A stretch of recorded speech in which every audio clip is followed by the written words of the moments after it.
जय हिंद। आप सभी का बहुत बहुत स्वागत है वेलनेस लीजेंड वर्ल्ड के इस यूट्यूब चैनल पर। मेरा नाम डॉक्टर एम कुरैशी है और हम इस यूट्यूब चैनल के ऊपर ऐसे लीजेंड्स को इनवाइट करते हैं जिन्होंने सोसाइटी में कोई पॉजिटिव इम्पैक्ट क्रिएट किया हो। आज हम ऐसे टॉपिक की बात करेंगे जो हर घर के अंदर चुपचाप छुपकर बैठा है।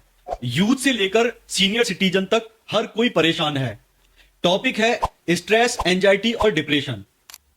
ये टॉपिक उन लोगों के लिए इंपॉर्टेंट है जो स्ट्रेस, डिप्रेशन और एंजाइटी से जूझ रहे हैं, लेकिन उससे कहीं ज्यादा उन लोगों के लिए बहुत फायदेमंद है जो स्ट्रेस या एंजाइटी से बाहर हैं। आप उन लोगों की लाइफलाइन बन सकते हो जो इस तरह की प्रॉब्लम में जूझ रहे हैं। आप उनको होप दे सकते हो, आपके शब्द उनके लिए लाइफलाइन हो सकती है। आज के इस खास एपिसोड में मेरे साथ हैं डॉक्टर रिंकू बिस्वास।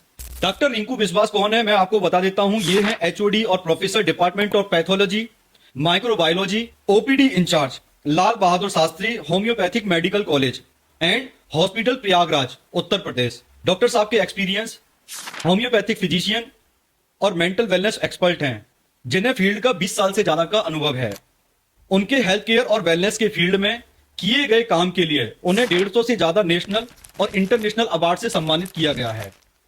अप्रोक्स 150 से ज्यादा नेशनल इंटरनेशनल पब्लिकेशन भी रिसर्च बेस छप चुके हैं और रिसेंटली जुलाई 2025 में इंटरनेशनल आइस कॉन्क्लेव 2.0 गोवा में सम्मानित किया गया और अब जयपुर में 16 नवंबर में उन्हें एक स्पेशल ऑनर के लिए सेलेक्ट किया गया है गेस्ट स्पीकर के रूप में। डॉक्टर बिस्वास ऐसे एक्सपर्ट हैं जिन्होंने सिर्फ ट्रीटमेंट नहीं किया बल्कि हजारों लोगों के इमोशंस, फैमिली और जिंदगी को टच किया है, क्योंकि इसमें सिर्फ बातें नहीं बल्कि जिंदगी बदलने वाले सॉल्यूशन हैं। चलिए तो स्टार्ट करते हैं आज के इस टॉपिक को जिसने यूथ से लेकर सीनियर सिटीजन तक को परेशान कर रखा है। बहुत बहुत स्वागत है सर आपका। डॉक्टर साहब, आपने समय निकाला, इतनी दूर से आए और आपका बहुत तहे दिल से बहुत बहुत शुक्रिया। Thank you. तो स्टार्ट करते हैं आज के इस पॉडकास्ट को। और पॉडकास्ट का जो इस आज का जो टॉपिक है पॉडकास्ट में, स्ट्रेस, एंजाइटी और डिप्रेशन। ये ऐसा बड़ा प्रॉब्लम है कि यूथ से लेकर और एक सीनियर सिटीजन तक को परेशान करता है, फैमिली के हर सदस्य तक जाता है। और आज इस टॉपिक को मैं आपके साथ कवर करूंगा, ऑडियंस को भी बहुत मजा आएगा। तो अगेन आपका बहुत बहुत स्वागत है।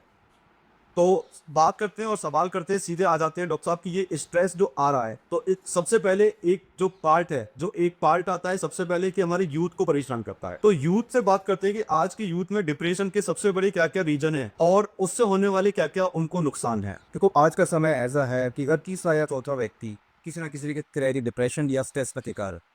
हर आयु वर्ग में, हर एज ग्रुप के अंदर डिप्रेशन, स्ट्रेस या एंजाइटी, इन फैक्टर्स के अलग अलग कारण हो सकते हैं।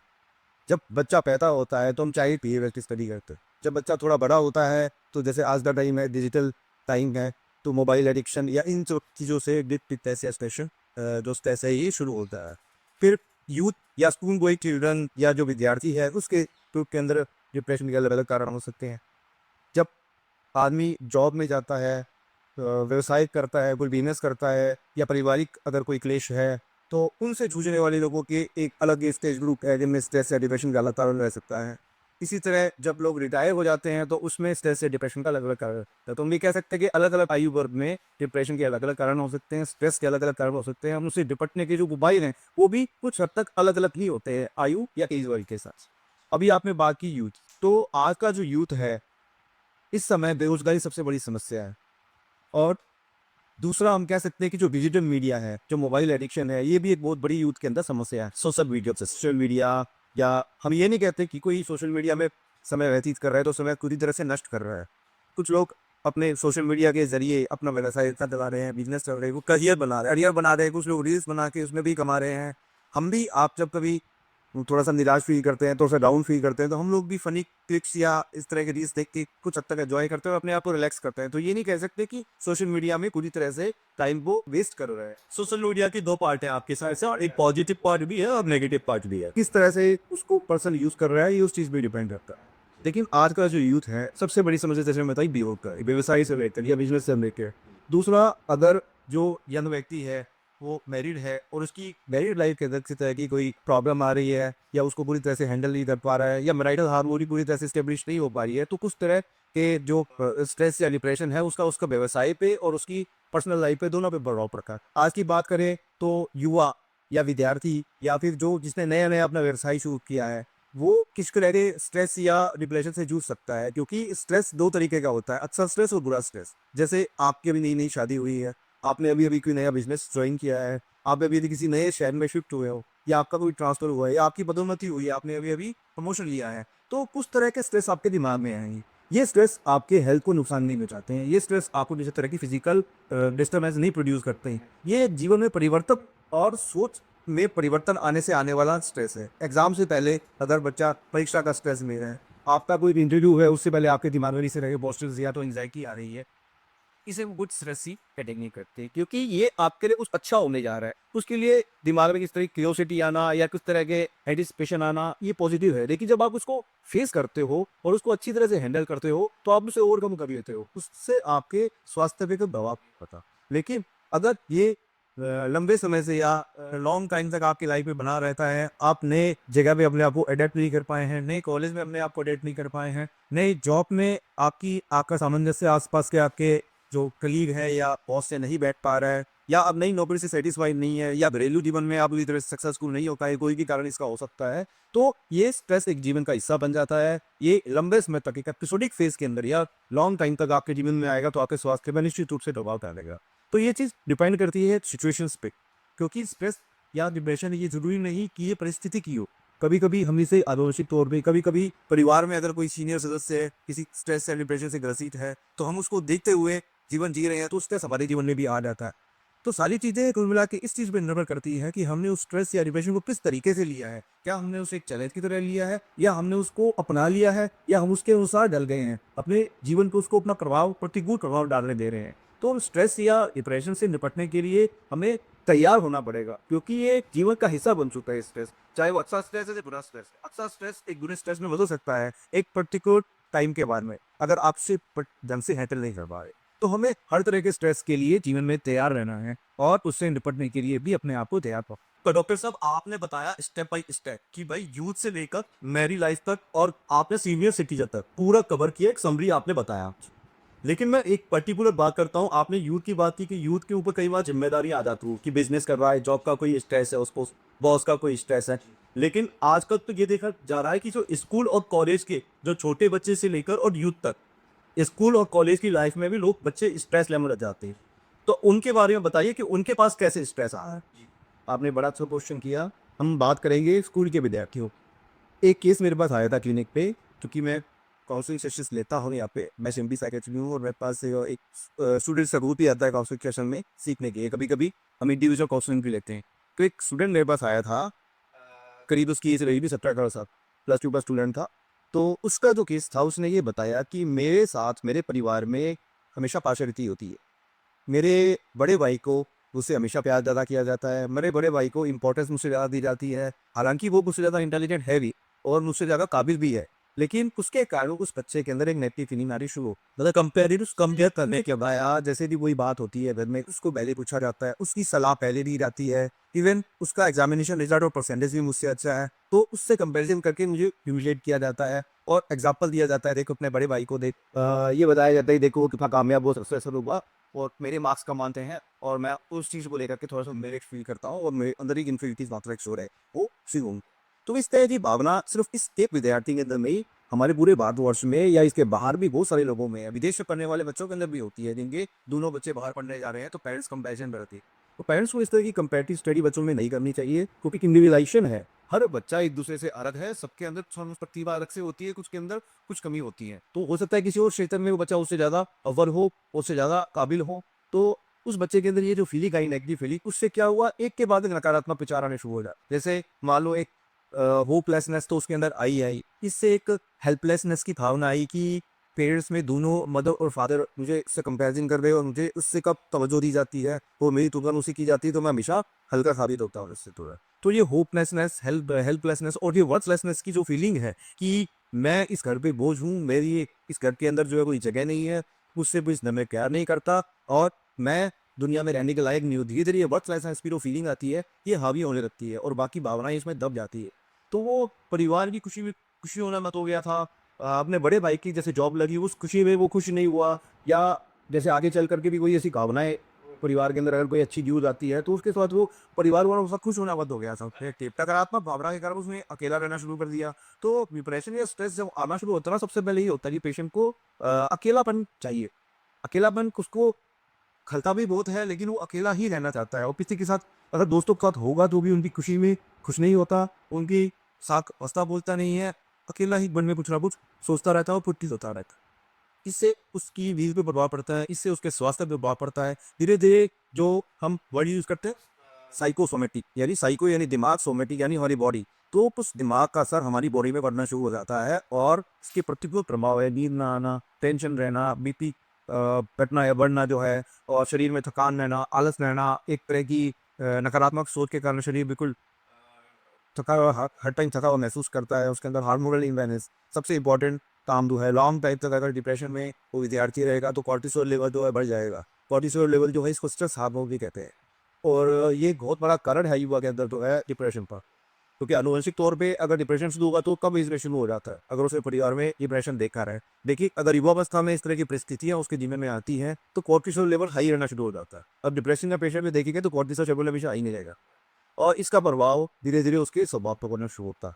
जैसे उसके अंदर बाइपोलर डिसऑर्डर पे या उस व्यवहार में नकारात्मक चेंजेस, बिहेवियर डिसऑर्डर आने शुरू हो गए। कभी कभी मूड स्विंग्स या मूड एकदम से सडन चेंज होने शुरू हो जाते हैं, क्योंकि हार्मोनल वेरिएशन या जो बॉडी के अंदर जो केमिकल रसायन है उनके बॉडी के अंदर प्रभाव आने शुरू हो जाते हैं। कभी कभी एडिनली या नॉट एडिनलिन के डिस्चार्ज के कारण वो वायलेट भी हो जाता है और जो किसी भी बात का परिवार में बड़ा वायलेट भी जवाब देता है या अग्रेशन के साथ जवाब देता है। धीरे धीरे वो सोशल समाज से दूरी बना लेता है, अकेलापन का शिकार होता है। इस तरह धीरे धीरे उसके अंदर इस तरह की सोच आनी शुरू हो जाती है। उसको ये चीज़ें समझाई गई उस बच्चे को जो है कि आपको पॉजिटिव काउंसलिंग की जरूरत है, आप काउंसलिंग का सेशन लीजिए। काउंसलिंग सेशन का ये मतलब नहीं है कि हम उसको ये सब बता रहे हैं कि जीवन में ये होता है, आप ये करोगे आपके अंदर ये सोच आ जाएगी। हमें भविष्य के बारे में उसे नहीं बता रहा है। हमने उसको यही काउंसलिंग दी कि परिवार में अगर कोई कर रहा है, परिवार के जो आपके माता पिता है कभी भी आपको धोना नहीं चाहते, वो आपके साथ अच्छा चाहते हैं।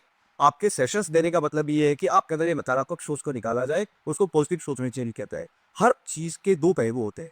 आपने जो चीज महसूस की उस वो एक फिजिक था, उस चीज को आप लिख लीजिए रेनबो कॉपी पे। फिर उसके बाद जब आपका दिमाग थोड़ा सा रिलैक्स होगा या आप नकारात्मक सोच से थोड़ा सा बाहर आए या नींद पूरी करके उठेंगे तो आप उसके बारे में सोचिए कि ये सोच मेरे दिमाग में आई थी, नकारात्मक सोच या सुसाइड करने की सोच या नेगेटिव फील्ड में दर्द छोड़ के चला जाऊं या मैं दुनिया पे बोझ हूँ। आपके साथ जो किसी ने कुछ कहा उसको आप 2 या 3 तरीके से सोचिए कि पेरेंट्स ने क्यों कहा होगा, बड़े भाई ने ये क्यों कहा होगा, माता पिता ने ये क्यों कहा होगा, क्या ये मेरे हित में है। हर आदमी का व्यू आपको अलग मिले, तो सबके पॉइंट ऑफ व्यू से सोचें आपको, तो ये चीज़ नॉर्मल लगेगी आपको। ये जरूरी नहीं कि आप पे कोई ताना मारा गया है या आपके लिए कोई बप्ती कसी गई है। ये आपके अच्छे या भले के लिए भी हो सकता है। तो हमें उस तरीके से सोचना है। आपको अपना thinking point of view change करना है, जिससे हम अलग अलग पहलुओं को देख सके। उस वक्तव्य का जो आपके साथ व्यवहार किया गया है उसके पीछे क्या कारण हो सकता है, अलग अलग कारणों के नुकसान पर चर्चा करें। चिंता नहीं, चिंतन करें। चिंता तो इस चीज का जो है बड़ा पॉजिटिव इफेक्ट आएगा, लेकिन धीरे धीरे हम पे एक सेशन में ही उसके डिप्रेशन की भावना चले गया एफर्ट और इस तरह का जो है इन सके। दूसरा, स्कूल विद्यार्थी फिर जब अगर कॉलेज में जाता है या नया सर्कल नई जगह पे एडमिशन हुआ है या कि सिलेक्शन हुआ है तो वहाँ पर जाकर फिर उसकी साइकोलॉजी बदलती है। अब गांव से बच्चा शहर में गया है या किसी रूरल एरिया से अर्बन मेट्रो सिटी में चला गया तो वहाँ पर जाकर के उस वो तुरंत अपने आप को उस परिस्थिति में ढाल नहीं पाता। तो होता क्या है, उसके अंदर एक तरह की नकारात्मक सोच आती है, मेरे सहपाठी जो है, मेरे साथ पढ़ने वाले मेरे केस बहुत स्मार्ट है, मुझे इंपॉर्टेंस नहीं देते हैं। और इस तरह के केस में आपको बता रहा हूँ कि कॉलेज के एक्सपीरियंस साहब गया कॉलेज में, ज्वाइन किया उसने कॉलेज को, तो उसके कुछ दिन तक कुछ दोस्त नहीं बने। तो जब उसने ये बात बताई कि भी मेरे दोस्त नहीं बनते हैं और जैसे हमारे कॉलेज में कोएड था तो लड़के लड़कियां भी आसपास साथ में घूमते थे, सबके फ्रेंड्स थे, मुझे कोई फ्रेंड नहीं बनाता है। तो एक दिन एग्ज़ाम हुआ, उसका बड़ा अच्छा हुआ था एग्ज़ाम। तो उसके बाद वो बाहर आया तो उसने किसी दोस्त को हैंडशेक किया या हाथ हिलाया, उसने इसे इग्नोर किया और आगे बढ़ गया। फिर उसके साथ फिर ऐसा ही हुआ कि उसकी कोई कलीग थी लड़की, उसको उसमें हेलो बोला तो उसने उसको इग्नोर किया या जवाब नहीं दिया। तो उसके अंदर नेगेटिव थॉट आनी शुरू हो गई। वो कहते ये ऐसा कई दिनों से हो रहा है। फिर उसने कोरिलेट किया, कई दिनों से ऐसा हो रहा है, वो मुझे इग्नोर कर रहा है या वो मुझे इग्नोर कर रहा है। वो एक नेगेटिव फीलिंग आनी शुरू हो गई उसके अंदर कि मेरी यहाँ पर कोई इंपॉर्टेंस नहीं है और लोग मुझसे ज़्यादा स्मार्ट है, उसके लिए इग्नोर करते हैं, मेरा कोई फैन बनाने का था। तो ये भावना धीरे धीरे उसके अंदर कर करके, तो जब उसने मेरे पास आया, इस बात को हुए को कई टाइम हो चुका था, फिर 2 महीने हो चुके हैं, तो उसने ये बातें सारी मेरे से बताई और उसने कहा कि इस तरह की सिचुएशन आने के बाद मेरे अंदर नकारात्मक सोच आनी शुरू हुई। मेरी स्टडी पे भी इसका प्रभाव पड़ा है। मैं पढ़ाई में पहले से कमज़ोर हो गया हूँ और मेरी परीक्षाएं जो शुरू में अच्छी होती थी अभी अच्छी नहीं होती है, और मैं अकेलापन महसूस करता हूँ, और अब मैं कई कॉलेज में भी कम जाना शुरू कर दिया है। तो इस चीज़, और ये बात कैसे शुरू हुई, स्टूडेंट्स रह दो इन लोग, तो इस चीज़ को लेकर के ना काउंसलिंग सेशन पे हमने उसको ये कहा कि वही बात सेम कि आपके साथ जो भी घटना होती है आप उसे लिख लें, या आप उसे एक जगह पे नोट कर लें कि मेरे साथ ये घटना हुई, इसके बाद मेरे साथ नेगेटिव फोन सी हुई, या अगले दिन मेरे साथ ये घटना हुई, उस दिन नेगेटिव कॉर्नर इशू की बिना। तो ये चीज़ हम इस तरह की थेरेपी देते हैं, कॉग्निटिव बिहेवियर थेरेपी होती है। यानी कॉग्निटिव यानी हमारे विचार या सोच से रिलेटेड, बिहेवियर यानी हमारे आचरण में किस तरह का परिवर्तन आया। और थेरेपी इसलिए कहते हैं इसको कि इस चीज़ को हमें साइंटिफिक वे में या ट्रीटमेंट वे में लेना है। तो उस चीज़ को हमने नोट किया, फिर हमने अलग-अलग वे से उस पर सोचना शुरू किया कि ये ऐसा क्यों हुआ? अगर आपने किसी को बुलाया या हैंडशेक किया, तो हो सकता है उसका ध्यान आप तक नहीं गया, हो सकता है उसने आपको नहीं देखा, हो सकता है उसका खुद का एग्ज़ाम खराब हुआ इसलिए वो उसके दिमाग में कोई और सोच चल रही हो सकता है उसके घर के अंदर कोई ऐसी बात हुई हो जिससे ऊपर घर पहुँचना चाहता होगा, वो ऑलरेडी लेट हो रहा होगा, या हो सकता है उसके घर से फ़ोन आया हो कोई, या किसी मित्र से मिलने जा रहा हो। तो कारण बहुत सारे हो सकते हैं, हम ये क्यों सोचे कि उसने मुझे इग्नोर किया, या हो सकता है कि उसने आपको देखा ही ना हो। तो पॉजिटिव चीज़ों को उसके बाद आप दोबारा नेगेटिव वे में सोचोगे तो वो नेगेटिव लगेगी, लेकिन नेगेटिव चीज़ों को हम पॉजिटिव वे में सोचेंगे तो हमें उसके कई पहलू नजर आए। तो इस तरह के सेशंस में हम जो कम्युनिटी बिहेवियर थेरेपी पेशेंट को देते हैं या इस तरह की काउंसलिंग देते हैं, तो हम कोशिश करते हैं कि जहाँ तक हो सके इसकी नकारात्मक सोच के तोड़ को निकाला जाए कि उसके क्या क्या ऑप्शन हो सकते हैं, क्यों ऐसा हुआ। तो जब उसकी सोच में थोड़ा बहुत परिवर्तन आएगा, जैसे मैंने बताया लॉन्ग टाइम तक जो स्ट्रेस हार्मोन बॉडी में बना रहता है, तो उसकी सोच को पॉजिटिव नहीं होने देता। ऐसे लोगों में जो है डोपामाइन, सीरोटोनिन, ये जो हार्मोन्स होते हैं, अच्छे गुड हार्मोन जिनको हम कहते हैं, जो फील गुड करवाते हैं, ऐसे हार्मोन्स की कमी होती है। तो जब कोई ऐसी परिस्थिति में वो जाएगा, जैसे कोई रियलिटी से बात करना, कोई अच्छे मित्र से बात करना, यदि महिला मित्र से बात करना, या बेस्ट फ्रेंड से बात करना, दिल के साथ बात करना अच्छा लगता हो, या कुछ ऐसे प्रोग्राम्स जैसे मैं थोड़ा सा टॉप भी होता हूँ या कोई डाउन महसूस करता हूँ, तो फिर शहवाती है किस देख लेता हूँ फिर तो कुछ हैप्पीनेस की गुड फीलिंग होती है और स्माइल आ जाती है फेस पे। तो इस तरह की कोई चीज करोगे तो बॉडी के अंदर आपके सेरोटोनिन की जिसकी बात कर रहे हो, हाँ ओके, डायरेक्ट होने लग जाता है, रिलीज वैसे वो याद आया, तो बस स्ट्रेस लेवल को कम करता है, कोर्टिसोल के लेवल को कम करता है। तो मतलब अब नियर आइडिया किससे भी आप हो जाए, प्यार करते हैं, पसंद करते हैं, ऐसे लोगों से सलाह ले और बात करें, क्योंकि उस टाइम आप ऐसे जने के पास चले गए जो आपसे पहले ही जल रहे हो, चाह रहे हैं कि आदमी सक्सेसफुल ना हो, आपको और नेगेटिव सोच रहेगा और नेगेटिव फील रहेगा, जिससे आपकी सोच और ज़्यादा नेगेटिव हो जाएगी। तो अब अच्छे लोगों से बात कीजिए जो आपका हित सोचता है, या जो आपका हितैषी है, आपका वेल विशर है। तो हर आदमी के जीवन में ऐसे कोई कुछ ना कुछ लोग या मित्र या पारिवारिक सदस्य होते हैं, तो आप बात कीजिए उनसे, तो वो उसका सोल्यूशन बताएगा। जैसे काफ़ी देर से इस बात महसूस करने के बाद वो फिजिशियन के पास आया, हमारे पास आया, और हमने उसको काउंसलिंग दी। तो उस कैसे 3-4 सेशन लेने के बाद उसके विचारों में परिवर्तन आना शुरू हुआ। उसने अपने मित्र से बातें शेयर करनी शुरू की, अपने भाई से बातें शेयर करनी शुरू करी, और धीरे-धीरे जिन लोगों ने उसे इग्नोर किया था, उनसे जाकर के मिला, तो उन लोगों ने अच्छा रिस्पॉन्ड किया। तो धीरे-धीरे उसके अंदर फिर से पॉजिटिव फीलिंग आने लगी, और वो जो है सकारात्मक दुनिया में वापस आया। तो हम ये नहीं कह सकते इन चीज़ों में मेडिसिन का या सिंथेटिक पिल्स का या कोई टैबलेट्स का बहुत ज़्यादा रोल होता है, या मेडिसिन के, क्योंकि मैं होम्योपैथिक फिजिशियन हूँ, वो होम्योपैथिक मेडिसिन आप देता हूँ। बहुत सारी होम्योपैथिक मेडिसिन है तो स्ट्रेस डिप्रेशन में उभरने में हेल्प करती है, और इनका काम बॉडी में, जैसे बता रहा हूँ, ये डोपामाइन, सेरोटोनिन लेवल को बढ़ाना है। साइंटिफिकली एक्सप्लेन है वो मेडिसिन जो है, लेकिन सारा का सारा खेल दवाई का नहीं है, दवाई का ये सारी चीज़ें हमारी बॉडी के हार्मोनल इम्बैलेंस का भी है, हमारी डेली जो रूटीन है चीफ के अंदर भी है। आप एक्सरसाइज कीजिए, आप योगा कीजिए, अब अच्छी डाइट कीजिए, आपके अंदर कॉन्फिडेंस बिल्ड होगा। और जब आप कॉन्फिडेंस से अच्छा अर्न करते हो, अच्छी एजुकेशन करते हो, अच्छे मार्क्स स्कोर करते हो, तो वो लेवल बहुत ज़्यादा बिल्ड होता है। कोई विकास में सोच वो नज़दीक नहीं आने देता। तो एक युवा के अंदर, जैसे मैंने केस डिस्कस किया हो, स्टूडेंट के अंदर या यूथ के अंदर इस तरह की चीज़ें आना स्वाभाविक, ठीक है ना।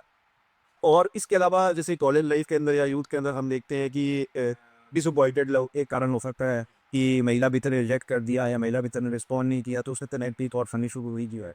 और इस तरह के केसेस भी हमारे भाई स्टूडेंट में भी आता है, आप बता आप मेरे स्टूडेंट में भी आता है, इग्नोरेंस है या इन्फिनिटी कॉम्प्लेक्स है।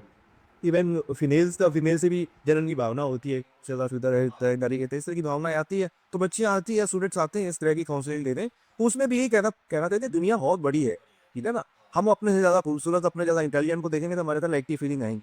तो जो आपसे इन्फीरियर है या आपसे डल है, आप उनको देखिए, हाँ ठीक है, तो आपके अंदर वो फीलिंग आएगी कि हाँ मैं इससे खूबसूरत है। तो दुनिया तो भरी पड़ी है, आपके तो दोस्तों की कभी थोड़ी है। एक दोस्त है, आप उसको रिजेक्ट कर दिया तो नहीं, तो दूसरे एक दोस्त आपको रिस्पांस नहीं देता, कौन नहीं, तो जो रिस्पांस देता है, जिनके साथ बच्चा फील करते हैं उनके साथ रहिए यार। जिन लोगों के साथ आपसे नेगेटिव थिंकिंग आती है उनके साथ रहने की आपसे क्या, जो लोग इग्नोर कर रहे हैं उनसे आप दूरी बना लीजिए, सबसे अच्छा है जो है। जब आपसे दूरी बना लीजिए, आप उनको रिस्पॉन्ड करना बंद कर दीजिए। अगर आप किसी को रिस्पॉन्ड करना बंद कर देते हैं ना, इग्नोर तो सबसे अच्छा स्टेप वही है, कुछ दिनों में वो समझ जाएगा मेरा इग्नोर कर रहा है और आपके अंदर एक अच्छी फीलिंग आएगी। हाँ, होता है ना कि जब आप देखते हो ये करोड़पति लोग हैं, ये जो है यहाँ पर हेल्प कर रहे हैं, सोसाइटी में हेल्प कर रहे हैं, और मैं ऐसा भी नहीं कि कुछ भी हेल्प करके आ रहा हूँ। आप कभी मंदिर जाइए, आप कभी मंदिर में दान कीजिए, भिखारी को जिनको पैसों की जरूरत है उनको कोई 10-20 रुपये भी देंगे, आपको अच्छा फील होगा। अच्छा, तो आपके अंदर वो फीलिंग आएगी कब, जब आप अपने से इंफीरियर लोगों से मिलोगे। तो ये भावनाएं कंट्रोल करना अपने हाथ में ही है, परिस्थितियों के अकॉर्डिंग खुद को ढालना अपने हाथों में ही है। तो काफ़ी हद तक ये चीज़ें जो है आदमी खुद कंट्रोल कर सकता है। हमारे जो वेल विशर है, शुभचिंतक हैं, उनकी मदद भी पड़ती है हमें विशेष परिस्थिति हुए। हम जैसे बात कर रहे हैं कि ऐसे कर लो वैसे कर लो, कई बार नकारात्मक दुनिया में रहने वाला आदमी इससे सोचता भी नहीं, उसके दिमाग में विचार नहीं है, जिससे नेगेटिव विचार आते हैं। हमारे आसपास की दुनिया पर इस पर बहुत प्रभाव पड़ता है। तो निश्चित रूप से हम इससे ओवरकम कर सकते हैं, लेकिन इसमें अपना एक दृढ़ निश्चय होना जो है पेशेंट का, ये बहुत जरूरी है। तो बहुत बढ़िया डॉक्टर साहब, आपने ये भी बताया कि स्टूडेंट को प्रॉब्लम कहाँ से आता है, स्ट्रेस, डिप्रेशन और एंजाइटी कहाँ से आता है। उसके बाद आपने सॉल्यूशन भी बताया कि कैसे काउंसलिंग देके उनको कैसे पॉजिटिविटी की तरफ लेके आया जाता है। स्टूडेंट की लाइफ में आपने प्रॉब्लम को भी आइडेंटिफाई किया, उसकी सॉल्यूशन को भी किया, और आपने एक बहुत अच्छी बात बोली कि ऐसी टाइम पर लिखना चाहिए। ये बहुत बड़ी बात बोली। इससे क्या हो रहा है, आपने बोला चिंता नहीं करना भाई, चिंतन करना है। नोट कर लीजिए, फिर आप अपने ऐसे व्यक्ति के साथ काउंसलिंग कीजिए जो बहुत समझदार है या कोई एक एक्सपर्ट है। अगली बात करते हैं कि स्टूडेंट के बाद में आती है एक शादीशुदा लाइफ आती है। तो जब दो नए कपल आते हैं, दोनों की शादी होती है, तो ऐसे टाइम आ जाते हैं घर में क्लेश होने लग जाते हैं, झगड़े होने लग जाते हैं, और कई बार दूरी ऐसी बनती है और झगड़े इतनी दूर तक जाते हैं, कोर्ट तक भी जाते हैं और सुसाइड तक भी जाते हैं। तो उसके बारे में बताइए कि क्यों आते हैं, और उसका प्रॉब्लम का सॉल्यूशन भी बताइए सर। ये बड़ा अच्छा सवाल आपने पूछा। इन दिनों हम देख रहे हैं कि डाइवोर्स के केस बहुत ज़्यादा आने लगे हैं, और जैसे हम टीवी पे देखते हैं क्राइम पेट्रोल या ऐसे एपिसोड्स हैं जिसमें मैरिटल कपल में एक दूसरे के मतलब आप मर्डर तक प्लान कर लेते हैं, इस तरह का क्राइम भी, और वो भी रहा है। होमिसाइडल केसेस भी बढ़ गए हैं इस चीज़ में। तो होता क्या है कि जब मैरिज होती है तो नई जगह पे सामंजस्य बिठाना या तालमेल बिठाना दोनों के लिए एक चैलेंज होता है। हम अरेंज मैरिज की बात करें कि एक न्यू फैमिली से जो है लड़की मैरिज हो करके लड़के के घर में आ रही है, तो उस नई जगह पे अपने आप को माहौल के हिसाब से भी ढालना है, परिवार के सदस्यों के हिसाब से भी डालना है, अपना घर छोड़ करके, अपना मायका छोड़ के आना है, वो उसके लिए एक अलग दुख है। और नई जगह पे अपना जो भी प्रोफेशनल करियर है उसके हिसाब से भी चलना, और परिवार के साथ भी तालमेल नहीं ठाना। तो उसके लिए तो एक चैलेंज होता ही है। लड़के के लिए, दूल्हे के लिए या पति के लिए चैलेंज ये है कि परिवार के सभी सदस्यों के साथ उसने पहले की तरह तालमेल बैठा के रखना है। स्पेशली हम कहें कि अपनी माता के साथ, अपने बहनों के साथ में, अपने पिता के साथ में वैसा व्यवहार करना है। साथ में जो उसकी वाइफ है जो मैरी करके अपना दर छोड़ के साथ आई है, उसको भी किसी तरह का अपना अकेलापन या इस तरह की नयापन महसूस ना हो, उसको भी लगे कि मुझे नए घर में मान सम्मान दिया जा रहा है। तो होता क्या है कि जब नई शादी होती है तो दोहरी जिम्मेदारी जो है व्यक्ति को ये उठानी पड़ती है, क्योंकि परिवार के साथ साथ उसने जहाँ पर भी उसकी जो बिजनेस है या जो जॉब है उसके साथ भी सामने से बिठा के रखना है। क्योंकि आज का समय ऐसा है कि प्राइवेट जॉब्स के अंदर छुट्टियां बहुत कम मिलती है, प्राइवेट जॉब में वर्कलोड बहुत ज़्यादा होता है, प्रेशर बहुत ज़्यादा रहता है। तो एक प्रेशर वो ऑलरेडी जॉब का झेल रहा है वहाँ पे। परिवार के अंदर जब वो आता है या उसकी वाइफ जो जिसकी नई नई मैरिज हुई है वो उसका वेट कर रही है, तो हो सकता है कि वो कुछ ऐसा दिमाग के अंदर स्ट्रेस लेके ऑफिस से या अपने बिजनेस से आया है कि वो तुरंत घर पे आकर के अपने आप को हल्का महसूस नहीं कर पाता है या उस तरह का रिस्पॉन्स नहीं दे पाता है। हालांकि उस जगह पे व्यक्ति का कोई रोल नहीं होता, वो ऑलरेडी किसी न किसी तरह के स्ट्रेस से जूझ रहा होता है। अब मैरिड वाइफ के तो होता क्या है कि अगर परिवार के बाकी सदस्य है, उसकी सास, उसके ननद, उसके साथ प्रॉपरली अगर फेमिलियर बिहेवियर नहीं करते हैं या किसी तरह का डोमिनेंस दिखाते हैं, तो एक अलग तरह की फीलिंग फीमेल में आनी शुरू हो जाती है।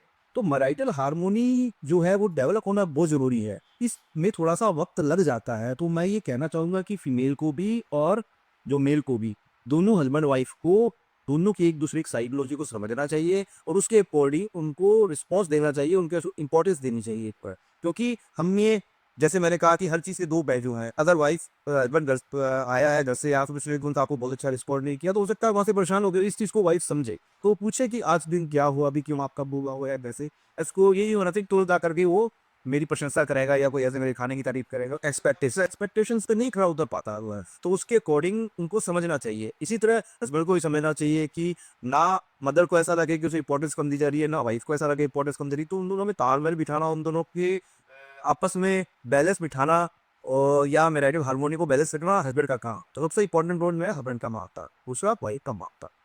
अब के की डाइवोर्स के केस को पड़ गए हैं या पैरेंटल लाइफ में मैं लाडर और छावनी के अंदर काउंसलिंग के लिए जाता था। वहाँ पर अक्सर मुझे काउंसलिंग के लिए बुलाते थे।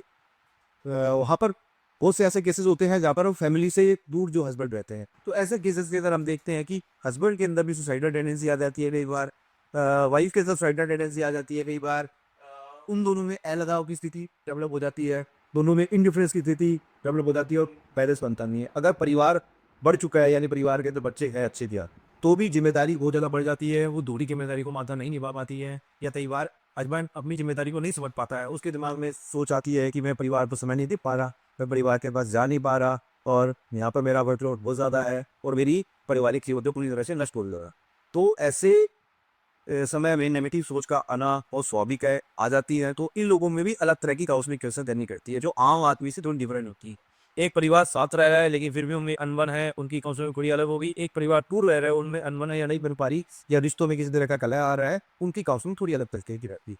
अब जो परिवार शहर में रहता है या जो गाँवों में रहता है, जिनमें अनबन है, तो इसमें पारिवारिक क्लेश का यानी परिवार के बाकी सदस्यों का या आर्थिक स्थिति का, पेशेंट की जैसे की पति की इनकम इतनी अच्छी नहीं है, वो आर्थिक ज़रूरतों को परिवार की पूरा नहीं कर पा रहा है, ना कर्तव्य नहीं पूरी तरह नहीं कर पा रहा है, तो दोनों तरीके से हस्बैंड वाइफ दोनों में डिप्रेशन या स्ट्रेस पैदा कर सकता है। हस्बैंड में इस तरह का डिप्रेशन आएगा कि मैं परिवार की ज़रूरतों को पूरा नहीं कर पा रहा और मेरे घर के मुखिया होने का कोई फ़ायदा नहीं है, इस तरह की सोच आती है। महिला पे इधर आती है, अभी मैं अपना घर छोड़ के आई, मेरा सब कुछ इतना अच्छा था और यहाँ पर मेरी एक पॉलिसी जा रही, मेरी इच्छाओं को पूरा नहीं किया जा रहा, मेरी शिक्षा को यहाँ रोक दिया गया, मुझे जॉब नहीं करके किया जा रहा, या फिर मुझे ठीक तवज्जो इस घर में नहीं, मेरे माँ सम्मान इस घर में नहीं किया। तो ये चीज़ें धीरे धीरे जैसे रैपिड नेगेटिव थॉट्स, एक नेगेटिव थॉट दूसरी नेगेटिव थॉट को जन्म देती है, और रैपिड नेगेटिव थॉट फ्रिक्वेंटली आने लगती है एक के बाद एक, और जो नेगेटिव थॉट हावी होती है हमारी सकारात्मक सोच के, वो सकारात्मक सोच को पूरी तरह से दबा देती है। वैसे ही फीमेल के अंदर जो है इसका लेवल बढ़ जाएगा, ऑक्सीटोसिन के साथ साथ आपको भी स्ट्रेस लेवल, कोर्टिसोल का लेवल बढ़ना शुरू हो गया, आपकी गुड हार्मोन्स है जो स्ट्रेस कंट्रोलिंग हार्मोन का लेवल कम हो जाता है। तो लंबे समय में इस तरह के स्थिति में रहने के बाद, इस तरह की इम्बैलेंस की स्थिति में रहने के बाद जो है पेशेंट के अंदर भी इस तरह की कोई क्रॉनिक डिप्रेसिव स्टेज जो है, डिप्रेसिव डिसऑर्डर, बाइपोलर डिसऑर्डर या क्रॉनिक स्ट्रेस इंटरनेशन जो है आनी शुरू हो जाती है, और नींद पूरी नहीं हो पाती है। कई बार पेशेंट स्लीपीनेस की आदत डाल लेता है, नींद पूरी हारने लगता है, और धीरे धीरे इसका प्रभाव पे शारीरिक की पर भी शुरू हो जाता है। फिर एक समय ऐसा होता है कि पति पत्नी को लगता है कि अलग हो जाना ठीक है, क्योंकि हम एक दूसरे की इच्छाओं को ज़रूरतों को पूरा नहीं कर पा रहे हैं, और ये मेरे परिवार के लिए सूटेबल नहीं है, या ये मेरा पति मेरे लिए सूटेबल नहीं है। तो इससे एक सोच बढ़ने लगती है, तो ये नेगेटिव विचारों को जन्म देती है। जब लगता है कि अब कुछ नहीं हो सकता, तब सुसाइड का विचार दिमाग में आता है, और जो नेगेटिव हार्मोन्स है बॉडी पे हावी हो जाते हैं, इसका सर में हावी हो जाते हैं, नींद पूरी नहीं हो रही आधी रात को, आदमी ये गलत विचार दिमाग में आता है, फीलिंग है जब ये हावी हो जाती है तो उसको लगता है निरर्थक है मेरा। तो महिलाएं आप देखते हो कि ऐसे केसेस करते इस तरह पर दिखती है, या हस्बैंड कस्टमर इस तरह के केसेस में हम देखे कि अभी तो सोसाइटी कोशिश की थी जी, वो कौशिक दे दी, हमें बराबर शामिल की बात कर रहा हूँ। तो वहाँ पर परिवार से दूर था, परिवार में जरूरतें थी, जरूरत किसी में वो घर पहुँच नहीं पाया, फादर की डेथ हुई उस टाइम जो है वो पहुँच नहीं पाया, तो ऐसे जीवन में बहुत सारी घटनाएं हुई जिससे नेगेटिव की तरफ छोड़ हो गई थी। तो रैपिड नेगेटिव जित बार बार आती रहती है, आपके टाइम हो के उसने जहर खाने का प्रयास किया, उसको बचा लिया गया था बाद में। तो इस तरह की सोच आती है दिमाग के अंदर जो धीरे धीरे हावी होती जाती है, और जो धीरे धीरे जैसे रैपिड नेगेटिव थॉट है वो धीरे धीरे क्रॉनिक नेगेटिव थॉट की तरफ ले जाती है, क्रॉनिक स्ट्रेस का पेशेंट तक जाता है, और फिर लगता है कि एक दूसरे से अलग हो जाना उचित है। इसलिए देख के डाइवोर्स के केस आजकल बढ़ते हैं। कई बार ऐसे ऐसे होता है कि मर्जी के विरुद्ध पेश कर दी जाती है महिला की, या उससे पहले से कोई ना कोई ग्रे पर्सन होते हैं, उस तरह की केसेस होते हैं इनमें पेशेंट को नई जगह पे एडजस्ट कर पाना मुश्किल हो जाता है, और इस तरह की विचार मान लो तो गराइटो हार्मोनी को बैलेंस करना बहुत जरूरी है।